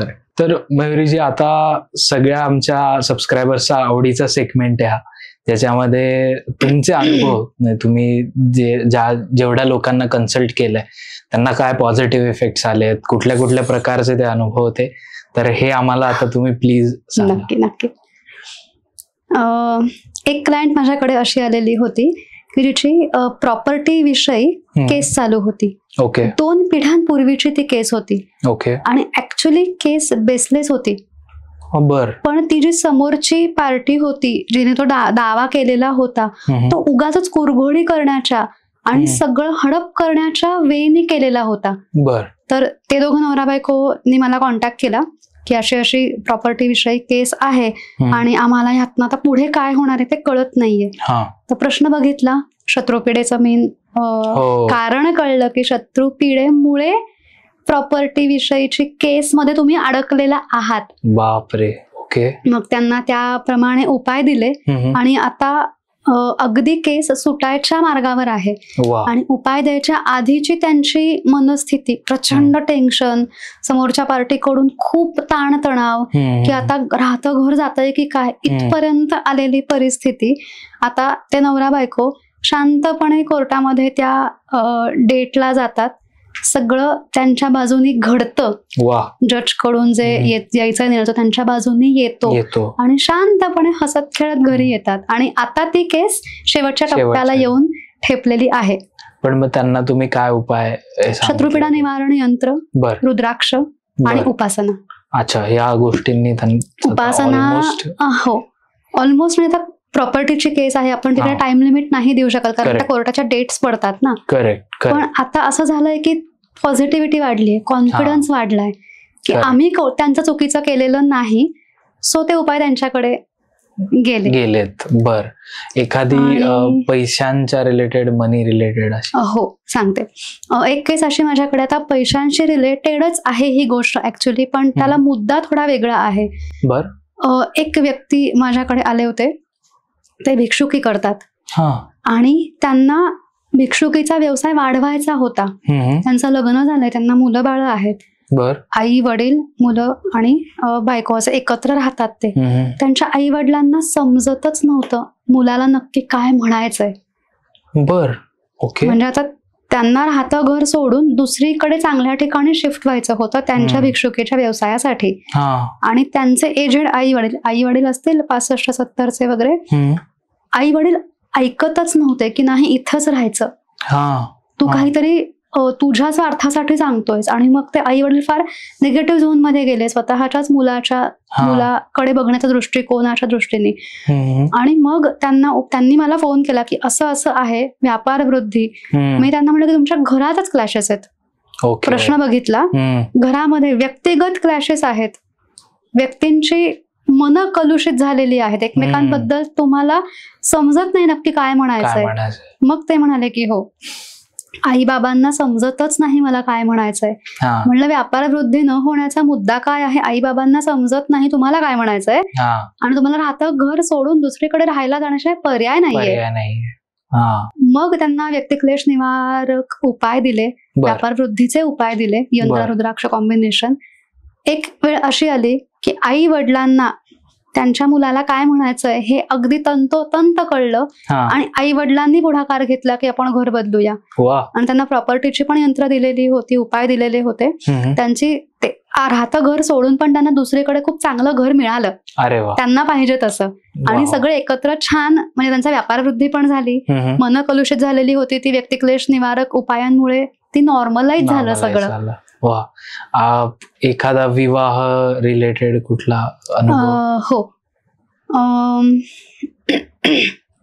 एक क्लायंट होती, आईनी फोन केला की काही केलं लग्न ठरत नाहीये.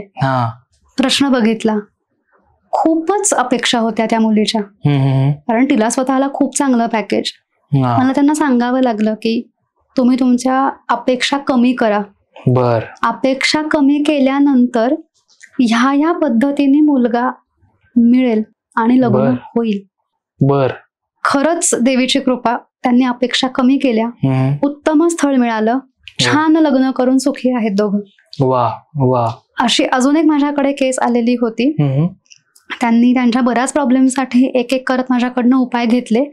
प्रश्न येऊन ठेपला मुलाच्या लग्नापर्यंत की आता ताई मुलाचं लग्न करायचंय, उपाय दे. आम्ही बघायला सुरुवात करतोय पण तू उपाय दे, म्हणजे कसं पुढचे ऑब्स्टॅकल्स निघून जातील, पुढचे समस्या जर उद्भवणार असतील तर ते आतापासूनच निघून जातील. प्रश्न बघते, कारण उपाय काय द्यायचे ना. तर दिले, प्रश्न बघून त्यांना उपाय दिले. आणि त्यांना मी सांगितलं होतं मला पुढच्या गोष्टी यांच्या बाबतीमध्ये अशा दिसल्या की लग्न झाल्यानंतर त्या मुलीकडून काहीतरी प्रॉब्लेम क्रिएट होणार आहे आणि मनस्ताप होऊन लग्न मोडेपर्यंत जाणार आहे विदिन 15 डेज. विदिन 15 डेज हे पण तुम्हाला? हो, लग्न झाल्यानंतर इमिडिएट मुलीकडून काहीतरी प्रॉब्लेम होणार आहे आणि लग्न मोडेपर्यंत जाणार आहे. बापरे. आता त्या क्लायंट इतक्या फॅमिलियर आहेत, म्हणजे जुन्या क्लायंट आहेत त्या माझ्या. मी त्यांना हे स्पष्ट सांगितलं की काकू मी मुलासाठी उपाय देते बरं का, पण साखरपुडा झाल्यानंतर लग्नानंतरचे उपाय घ्या, हे मी ठामपणे सांगितलं. कारण काकू जरा मला पुढे गडबड वाटतेय बरं का. आता काय झालं नेमकं, लग्नामध्ये आणि साखरपुड्यामध्ये अगदी हार्डली 1 महिन्याची गॅप होती फक्त. आणि खूप गडबड त्यांच्याकडे चालली होती. कुळधर्म, कुळाचा राहिलेला नवस त्यांना पूर्ण करायला सांगितला. हे सगळं झालं, लग्न झालं आणि यू वोंट बिलीव्ह 3ऱ्या दिवशी मुलीकडनं प्रॉब्लेम आला. लग्न झाल्यानंतर 3ऱ्या दिवशी प्रॉब्लेम आला मुलीकडून. त्या काकांचा रात्री 11 वाजता मेसेज की मयुरी असा असा प्रॉब्लेम झालाय. माहिती होतं सगळं. दुसऱ्या दिवशी सिद्धता करून उपाय पाठवले आणि तिने सांगितलं उद्याच्या उद्या उपाय पाठव मला, उद्या किंवा 1 दिवस मला पण उपाय सिद्धता करायला वेळ लागतो. 2 दिवसामध्ये उपाय पाठव. सोमवारी फायनल मीटिंग आहे, मध्ये 6 दिवस आहेत. त्या मीटिंग मध्ये काय ते ठरणार आहे. आणि आता आम्ही ह्या लेवलला आलेलो आहोत की मुलीकडच्यांना नाही ना नांदायचं, जा बाई तू तुझ्या घरी. म्हणलं काकू नाही, देवाने नातं जोडलंय, काहीतरी त्याच्या मागे तथ्य आहे. बरोबर. आणि त्या मुलीचं तुमच्या मुलावर जीवापाड प्रेम आहे, पण काहीतरी गोष्ट आहे की ते तुटतंय, तुटायच्या मार्गावर आलाय, मी उपाय देते. तू ठरव काय उपाय द्यायचे, तू दे बाई, हा माझा पत्ता तुला माहितीये, पाठवून दे उपाय, आणि ते काय त्याचे असतील ते सांग, पाठवते. हे सगळं झालं आणि मी काकूंना सांगितलं आणि हे दिसलं की सोमवारी मीटिंग उत्तम होणार आहे. हे दिसलं. जर मला दिसलं असतं ना की ते तुटणार आहे, मी स्पष्ट सांगितलं की काकू विषय सोडून द्या, नाही होणार आहे. पण देवीच्या कृपेने नशीब बदलायचं काम त्या जगदंबेमध्ये, काम नाही सॉरी, नशीब बदलायचं ताकद त्या जगदंबेमध्ये जगदंबा आहे ती. करेक्ट. ती ठरवते कोणाचं नशीब कुठे कसं वळवायचं ते. मग त्यांना तुम्ही काय? त्यांना मी शत्रुपीडेचंच मेन होतं आणि स्वभाव दोष होता मुलीच्या बाबतीमध्ये ऍक्च्युली, आणि मुलीच्या घरच्यांच्या बाबतीमध्ये कुरघोडी करण्याचं काम करत होते. त्यांना मी रुद्राक्ष दिले, मुलाला सांगितलं रुद्राक्ष सोबत ठेव, गळ्यात घालू नकोस, खिशात ठेव की बॅगेत ठेव, ती बॅग सोबत ठेव तुझ्या. आणि मीटिंग उत्तम. काकूंना पण उपाय दिले, काकूंना काही गोष्टी ठामपणे बोलायला सांगितल्या, सासू आहेत ना आणि त्यांचं उत्तम झाली मीटिंग. आणि मुलींनी चूक मान्य केली की मी काहीतरी पूर्वग्रह किंवा काहीतरी हे करून ते इथपर्यंत आणलं, माझी चूक झाली, माझं तुझ्यावर नितांत प्रेम आहे. आणि अरेंज मॅरेज बरं का, लव्ह मॅरेज नव्हतं, अरेंज मॅरेज होतं, बघून लग्न झालेलं, कांदे पोह्याचा कार्यक्रम. त्या मुलीने तिची चूक मान्य केली, उत्तम संसार चालू आहे. छान सासरी ती मुलगी त्याच मुलाबरोबर, त्याच काकू बरोबर आणि त्याच घरामध्ये नांदतीये. आणि आता मुलीकडच्यांनीही चूक त्यांची त्याच वेळेला मान्य केली की हो आम्ही जरा जास्त अपेक्षा ठेवल्या, पण ठीक आहे, आता अल्टिमेटली आम्हाला आमच्या मुलीचं चांगलंच व्हायला पाहिजे. छान चाललंय सगळं त्यांचं. म्हणजे पुढच्या गोष्टी दिसतात ना त्या सांगणं तुम्हाला गरजेचं असतं. मी आधीच सांगितलं होतं त्यांना की काकू लग्नानंतर प्रॉब्लेम होणार आहे, इमिडिएट प्रॉब्लेम होणार आहे, मोठा प्रॉब्लेम होणार आहे, साखरपुड्यानंतर उपाय घेणं गरजेचं आहे. त्यांच्याकडून घाई गडबडीमुळे उपाय घेणं राहिलं, त्यांनी मुद्दाम नाही केलं, कारण ते जुन्या क्लायंट आहेत माझ्या, मी त्यांना ओळखते. करेक्ट. पण मग मला इथे हे विचार असं वाटेल की तो जो प्रश्न तुम्ही जे बघत असाल त्यावेळी तुम्हाला काय काय गोष्टी लागल्या, म्हणजे मुलाचं पण लागलं, मुलीचं पण फोटो हे ते सगळं लागलं का? नाही, आता कसं आहे ना, त्या काकूंना मी त्यांच्या पूर्ण फॅमिलीसाठी उपाय दिलेत, एक एक एक एक प्रश्न, मग म्हणजे आधी त्यांच्यासाठी, मग त्यांच्या मिस्टरांसाठी, मग मुलासाठी, सुनेसाठी, मग आता ह्या धाकट्या मुलासाठी. त्यामुळे मला त्यांची हिस्ट्री माहिती होती पहिल्यापासून.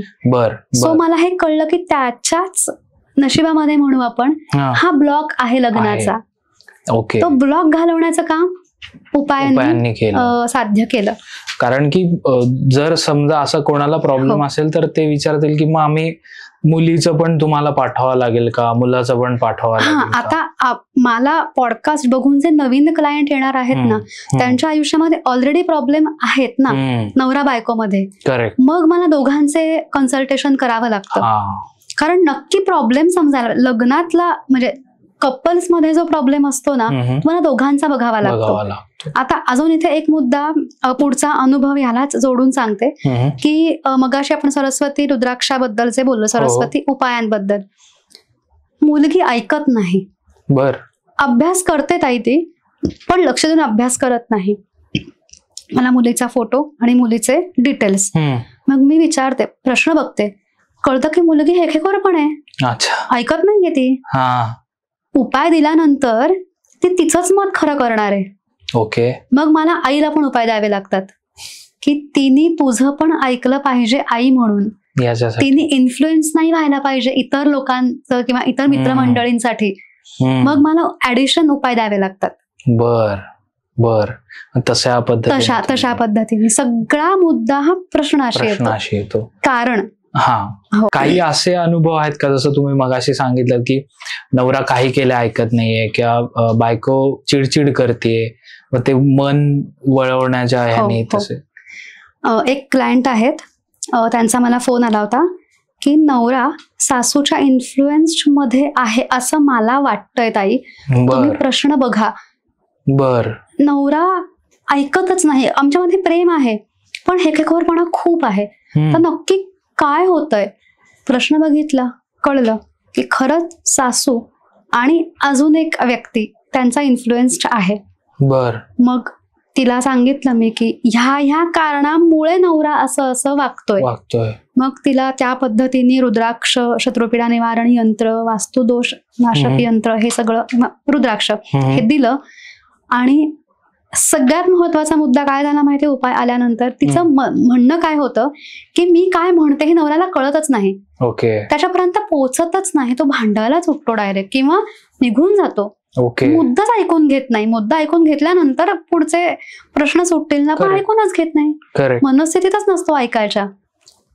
रुद्राक्ष आल्यानंतर काही दिवसात, 8 दिवसात असं घडलं की त्या नवऱ्याला हिचं काय म्हणणं हे ऐकून घ्यावंसं वाटलं. अच्छा. तिचा मला मेसेज आला की ताई आम्ही पहिल्यांदा शांतपणे बोललो. बोलणं झालं, संभाषण झालं आमच्यामध्ये. अरेला कार्य करायचा तो पूर्वी. त्याला वाटायचं की माझं इंटेन्शनच चुकीचं आहे. त्याला कळलं की नाही बायको आहे, भाणखोर व्यक्ती नाहीये.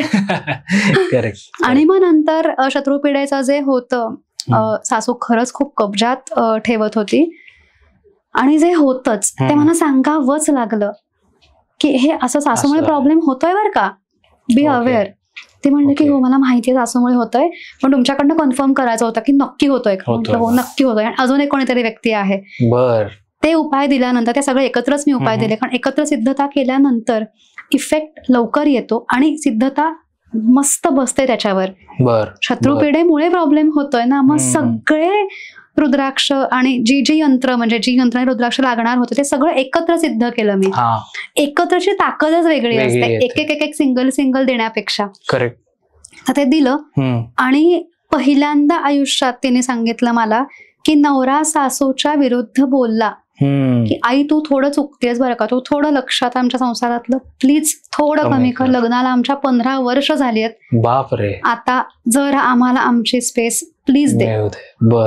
आणि सेम आईलाही समजलं की हो असं आहे. आणि सेम असं वाईफ किंवा बायकोच्या बाबतीत की बायकोचं मन हे केलेले अशी कुठली केस? हो, एक केस आहे. बायकोची आई खूप इन्फ्लुएन्स्ड करते.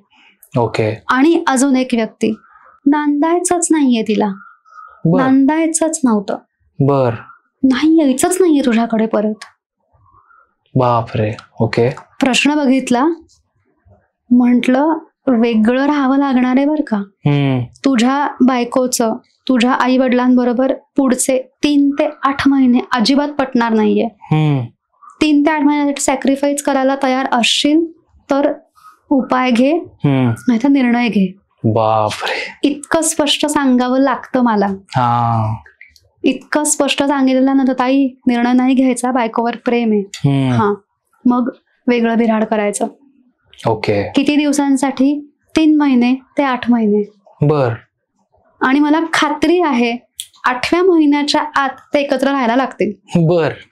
कारण उपाय तसे दिले. सासूचं मत बदलणं, सुनेचं मत बदलणं, एकमेकींमध्ये प्रेम निर्माण होणं. उपायांनी ना जो दुरावा आलाय ना ती दरी सांधायची आपल्याला. अजून तोंड उत्तर दक्षिण करायचे नाहीयेत. असं आहे ते असं करायचं. ते होण्यासाठी कालावधी आणि तेवढा वेळ, म्हणजे कालावधी म्हणण्यापेक्षा तेवढा वेळ आणि तेवढी स्पेस दिली पाहिजे. सो ही केस आता तशा पद्धती आहे. म्हणजे हो सुटायच्या मार्गावर आहे आता. वा. एखादी कर्जाच्या रिलेटेड केस प्रॉपर्टीच्या अनुषंगाने. एक क्लायंट आहे, त्यांचं घर काही केल्या विकलं जात नव्हतं. प्रश्न बघितला, वास्तूमध्ये बाधा होती, त्यामुळे ती वास्तू विकलीच जाऊ देत नव्हती स्वतःला. आणि कर्ज पण होतं ना.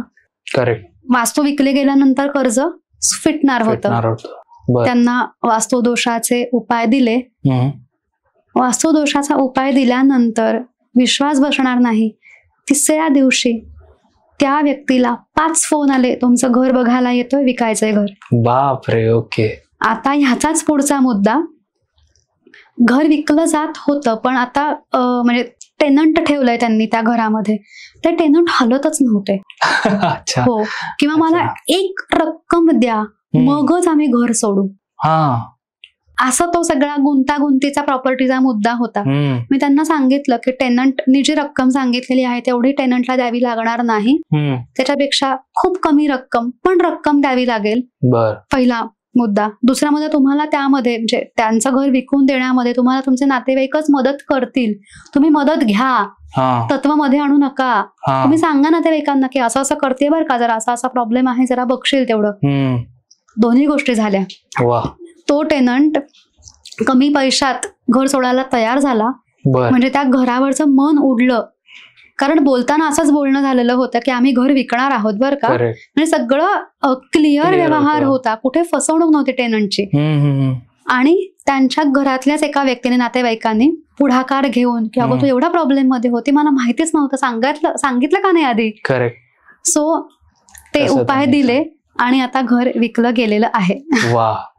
आणि योग्य किमतीला मिळालं. तुम्ही ती अमाऊंट पण सांगितली त्यांना? ओके.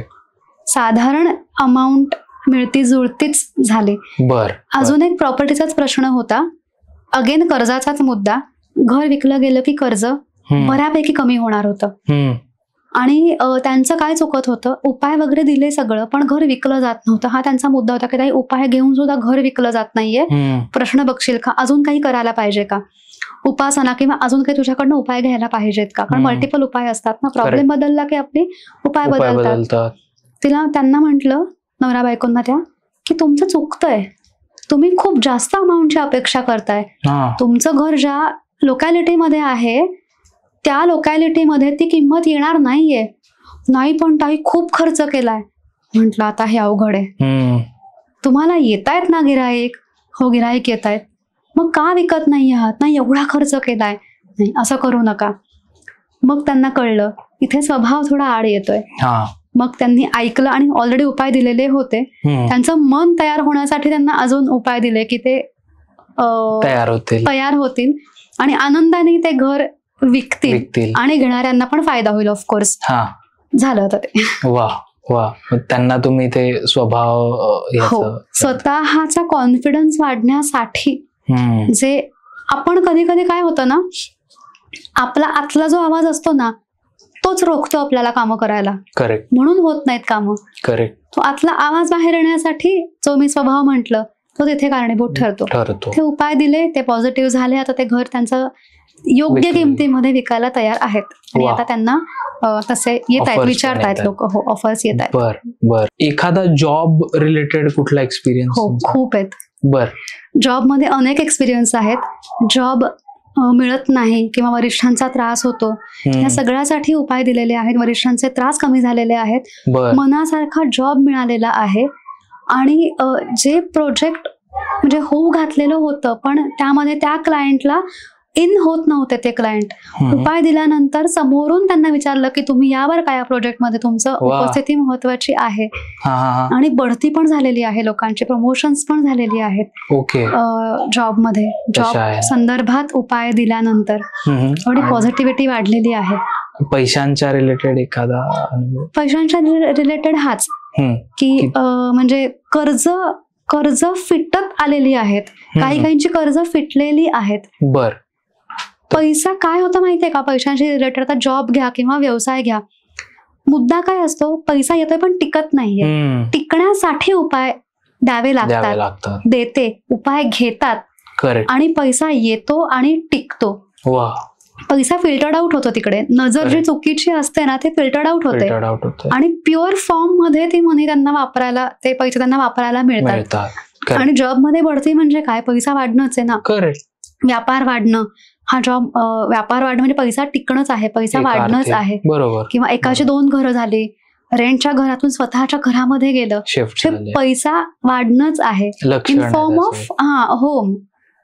करेक्ट. आता म्हणजे सगळ्यांच्या मनात जो प्रश्न आहे तोच मी विचारेन. आपण पॉडकास्टच्या एंडला आलेलो आहे, त्यामुळे जर कोणाला तुम्हाला अप्रोच करायचं असेल तर ते कसं करू शकतात आणि तुमची पुढची प्रोसेस कशी आहे सांगते. फोन नंबर, माझा फोन नंबर आहे 7499441974. व्हॉट्सअप पण आहे आणि कॉलिंग पण आहे. ओके. ह्या नंबरला तुम्ही मला फोन करा.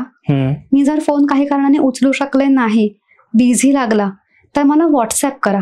ओके. मी व्हॉट्सअप आणि फोन दोन्हीला अवेलेबल असते. फक्त माझं कामाचं टायमिंग, कारण मगाशी म्हणजे तसं मुलगा लहान आहे, घरातलं बघावं लागतं आणि एकटी हँडल करते सगळं. करेक्ट. साधारणपणे सकाळी 11-12 पासून ते संध्याकाळी 6:30-7 पर्यंत मी काम करते.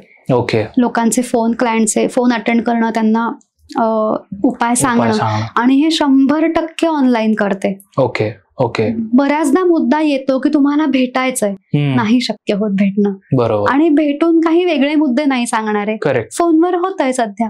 करेक्ट. उपाय पुण्यातल्या क्लायंटला सुद्धा आणि पुण्याबाहेरच्या ऑफकोर्स कुरिअरनीच पाठवते. बर. कारण तोच प्रॉब्लेम होतो की उपाय भेटून द्या, ती वेळ नाही मॅच होत. कारण प्रत्येक क्लायंटसाठी सिद्धता करावी लागते ना, तो वेळ काढावा लागतो. बरोबर. प्रश्न बघायचे असतात, नवीन क्लायंटचे फोन अटेंड करायचे असतात, यासाठी 100% ऑनलाईन आणि फोनवर. ओके. आणि एकच विनंती की जर काही कारणांनी फोन उचलू शकले नाही, पटकन व्हॉट्सअपला रिप्लाय देऊ शकले नाही, तर मला तुमचा प्रश्न सोडवायचा नाही असं नाही. मला प्रायोरिटीने तुमचा प्रश्न सोडवायचा आहे. पण काय होतं, व्हॉट्सअपचे मेसेजेस खाली खाली जातात. एक रिमाइंडर द्या फक्त की ताई माझा प्रश्न बघायचा आहे, आणि मग कन्सल्टेशन चार्जेस जे काही आहेत ते देऊन कन्सल्ट करायचा, म्हणजे प्रश्न बघायचा. आणि मग मी तेव्हाच उपायांचे जे काही असतील ते सांगते. आता कन्सल्टेशनचा मुद्दा, 10 ते 15 मिनिटं एका कॉलसाठी, एका कन्सल्टेशनसाठी. कारण काय होतं ना, तुम्ही समस्या सांगणार आहात, तिथे निम्मा प्रश्न माझा सुटलेला आहे. राईट. तुम्हाला प्रॉब्लेम माहितीये, मला कारण जाणून घ्यायचंय माझ्या पद्धतीने. कारण समजायला, जाणवायला 10 मिनिटं खूप झाली. बरोबर. कधी कधी असं होतं की मलाच एलॅबोरेट मुद्दा करायचा असतो. मी स्वतःहून सांगते की नाही, अजून मला मुद्दा जाणून घ्यायचा आहे, अजून 10 मिनिटं बोलूया आपण. पण टू बी व्हेरी प्रिसाइज, प्रत्येकासाठी आतापर्यंतच्या अनुभवानुसार 15 मिनिटं मोर दॅन इनफ होतात. बर. आणि मग समजा, आणि प्रत्येक क्लायंटचे वेगळं वेगळं कन्सल्टेशन मला करावं लागतं. आता एकच विनंती आहे की समजा तुम्ही तुमच्यासाठी मला अप्रोच झालेला असाल, तर एकाच कॉलमध्ये सगळ्या घरच्यांचं सांगू नये, कारण तिकडे डिस्ट्रॅक्शन्स होतात. करेक्ट. मी तुमचा मुद्दा बघते की नाही, मग तुमच्याशीच बोलूया. 15 मिनिटं झाली, मुद्दा कळला, कॉल थांबवूया. तुम्ही मला व्हॉट्सअप करायचं, नाव, वय, रास, आत्ता राहत असलेलं ठिकाण, समस्या आणि लेटेस्ट सेल्फी. ओके. हे घेऊन मला पाठवायचं. बर. त्यानुसार मी तुम्हाला व्हॉट्सअपवर किंवा ऑन कॉल स्वतः मी कॉल करते, उपाय काय आहेत ते सांगण्यासाठी, त्याचे चार्जेस पण सांगते, आणि मग पुढची आपली प्रोसेस सुरू होते. हे स्टेप बाय स्टेप जावं असं मला वाटतं. कारण ते खूप, मग नाही तर मग एक कॉल जर अर्धा पाऊण तास चालला तर बाकीच्यांचं पण मग कॉल वेटिंगवर होतात, मग ते सगळं मेस होऊन जातं ना. म्हणून यासाठी प्रत्येकाचे कॉल घ्यायचे, पण ह्या प्रोसेसने. तुम्हाला बायकोबद्दल विचारायचं असेल, आपण स्ट्रिक्टली बायकोबद्दलच बोलूया. मग तुम्हाला असं की मला माझ्या व्यवसायाबद्दल पण विचारायचंय बरं का, ताई कधी फोन करू. जर वेळ असेल लगेच बोलूया, वेळ नसेल, इतरांना वेळ दिलेली असेल, पण प्रत्येकाला दिलेली वेळ खूप महत्वाची आहे. अगदी बरोबर. ती व्यक्ती माझ्याशी बोलण्यासाठी तेव्हा वेळ राखून ठेवणार आहे. बरोबर. सो माझं काम आहे की 2ची जर वेळ दिलेली असेल तर 2ला मी अवेलेबल पाहिजे. मी नाही कारण सांगू शकत की नाही माझा कॉल चालला होता, मला एक्सक्यूज नाही द्यायचं. कारण त्या व्यक्तीने पण विचार केलाय ना की चला आता ताईंना कॉल केला की मला उपाय मिळणार आहे, मला कारण कळणार आहे. सो प्रत्येकाचा वेळ, प्रत्येकाची समस्या मला तितकीच महत्वाची आहे. त्यामुळे आपल्या ऑडियन्सनी हे लक्षात घ्यावं की त्यांना जसं 15 मिनिटाची वेळ दिलेली आहे ना, तशी अजून पण लोकांना दिलेली आहे. अगदी बरोबर. अगदी बरोबर. आणि वेटिंगवर लागले कॉल तर प्लीज परत कॉन्टॅक्ट करा.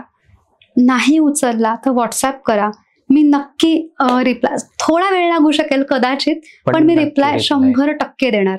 वा वा. तर मयुरीजी, तुम्ही आमच्या स्वीट टॉक्स पॉडकास्टवर आलात आणि एवढं छान आपण गप्पा मारल्या, एवढ्या बऱ्याच प्रश्नांची उत्तरं आपल्या सबस्क्रायबर्सला मिळाली असतील, त्याबद्दल तुमचे खूप खूप आभार. तुम्ही आलात त्याबद्दल. आणि अर्थातच प्रेक्षक आपले नेहमी पार्ट 2, आमचं हे एक ब्रीदवाक्य झालंय आता, जेवढे जेवढे गेस्ट येतात प्रेक्षकांना त्याचा पार्ट 2 हवा असतो. आपण नक्कीच पार्ट 2 सुद्धा अगदी करूया. नक्की. मला प्रेक्षकांना सांगावं असं वाटेल की जर तुम्हाला मयुरीजींना कॉन्टॅक्ट करायचा असेल तर डिस्क्रिप्शन मध्ये त्यांचा नंबर, त्यांचं फेसबुक हँडल, इंस्टाग्राम हँडल या सगळ्या लिंक्स मी दिलेल्या आहेत. सो त्याच्यावर जाऊन तुम्ही त्यांना कॉन्टॅक्ट करू शकता. कधी त्यांनी सगळ्या डिटेल्स तुम्हाला सांगितलेले आहेत. आणि मला जाता जाता हेच सांगावं असं वाटेल की आपलं एक स्वीट टॉकचं रिच्युअल आहे, ओके त्याच्यामध्ये आपण फिस्ट बंपने पॉडकास्ट एंड करतो Okay. आणि श्री स्वामी समर्थ म्हणतो. वा त्यामुळे आजचा आपण पॉडकास्ट एंड करूयात. श्री स्वामी समर्थ. श्री स्वामी समर्थ.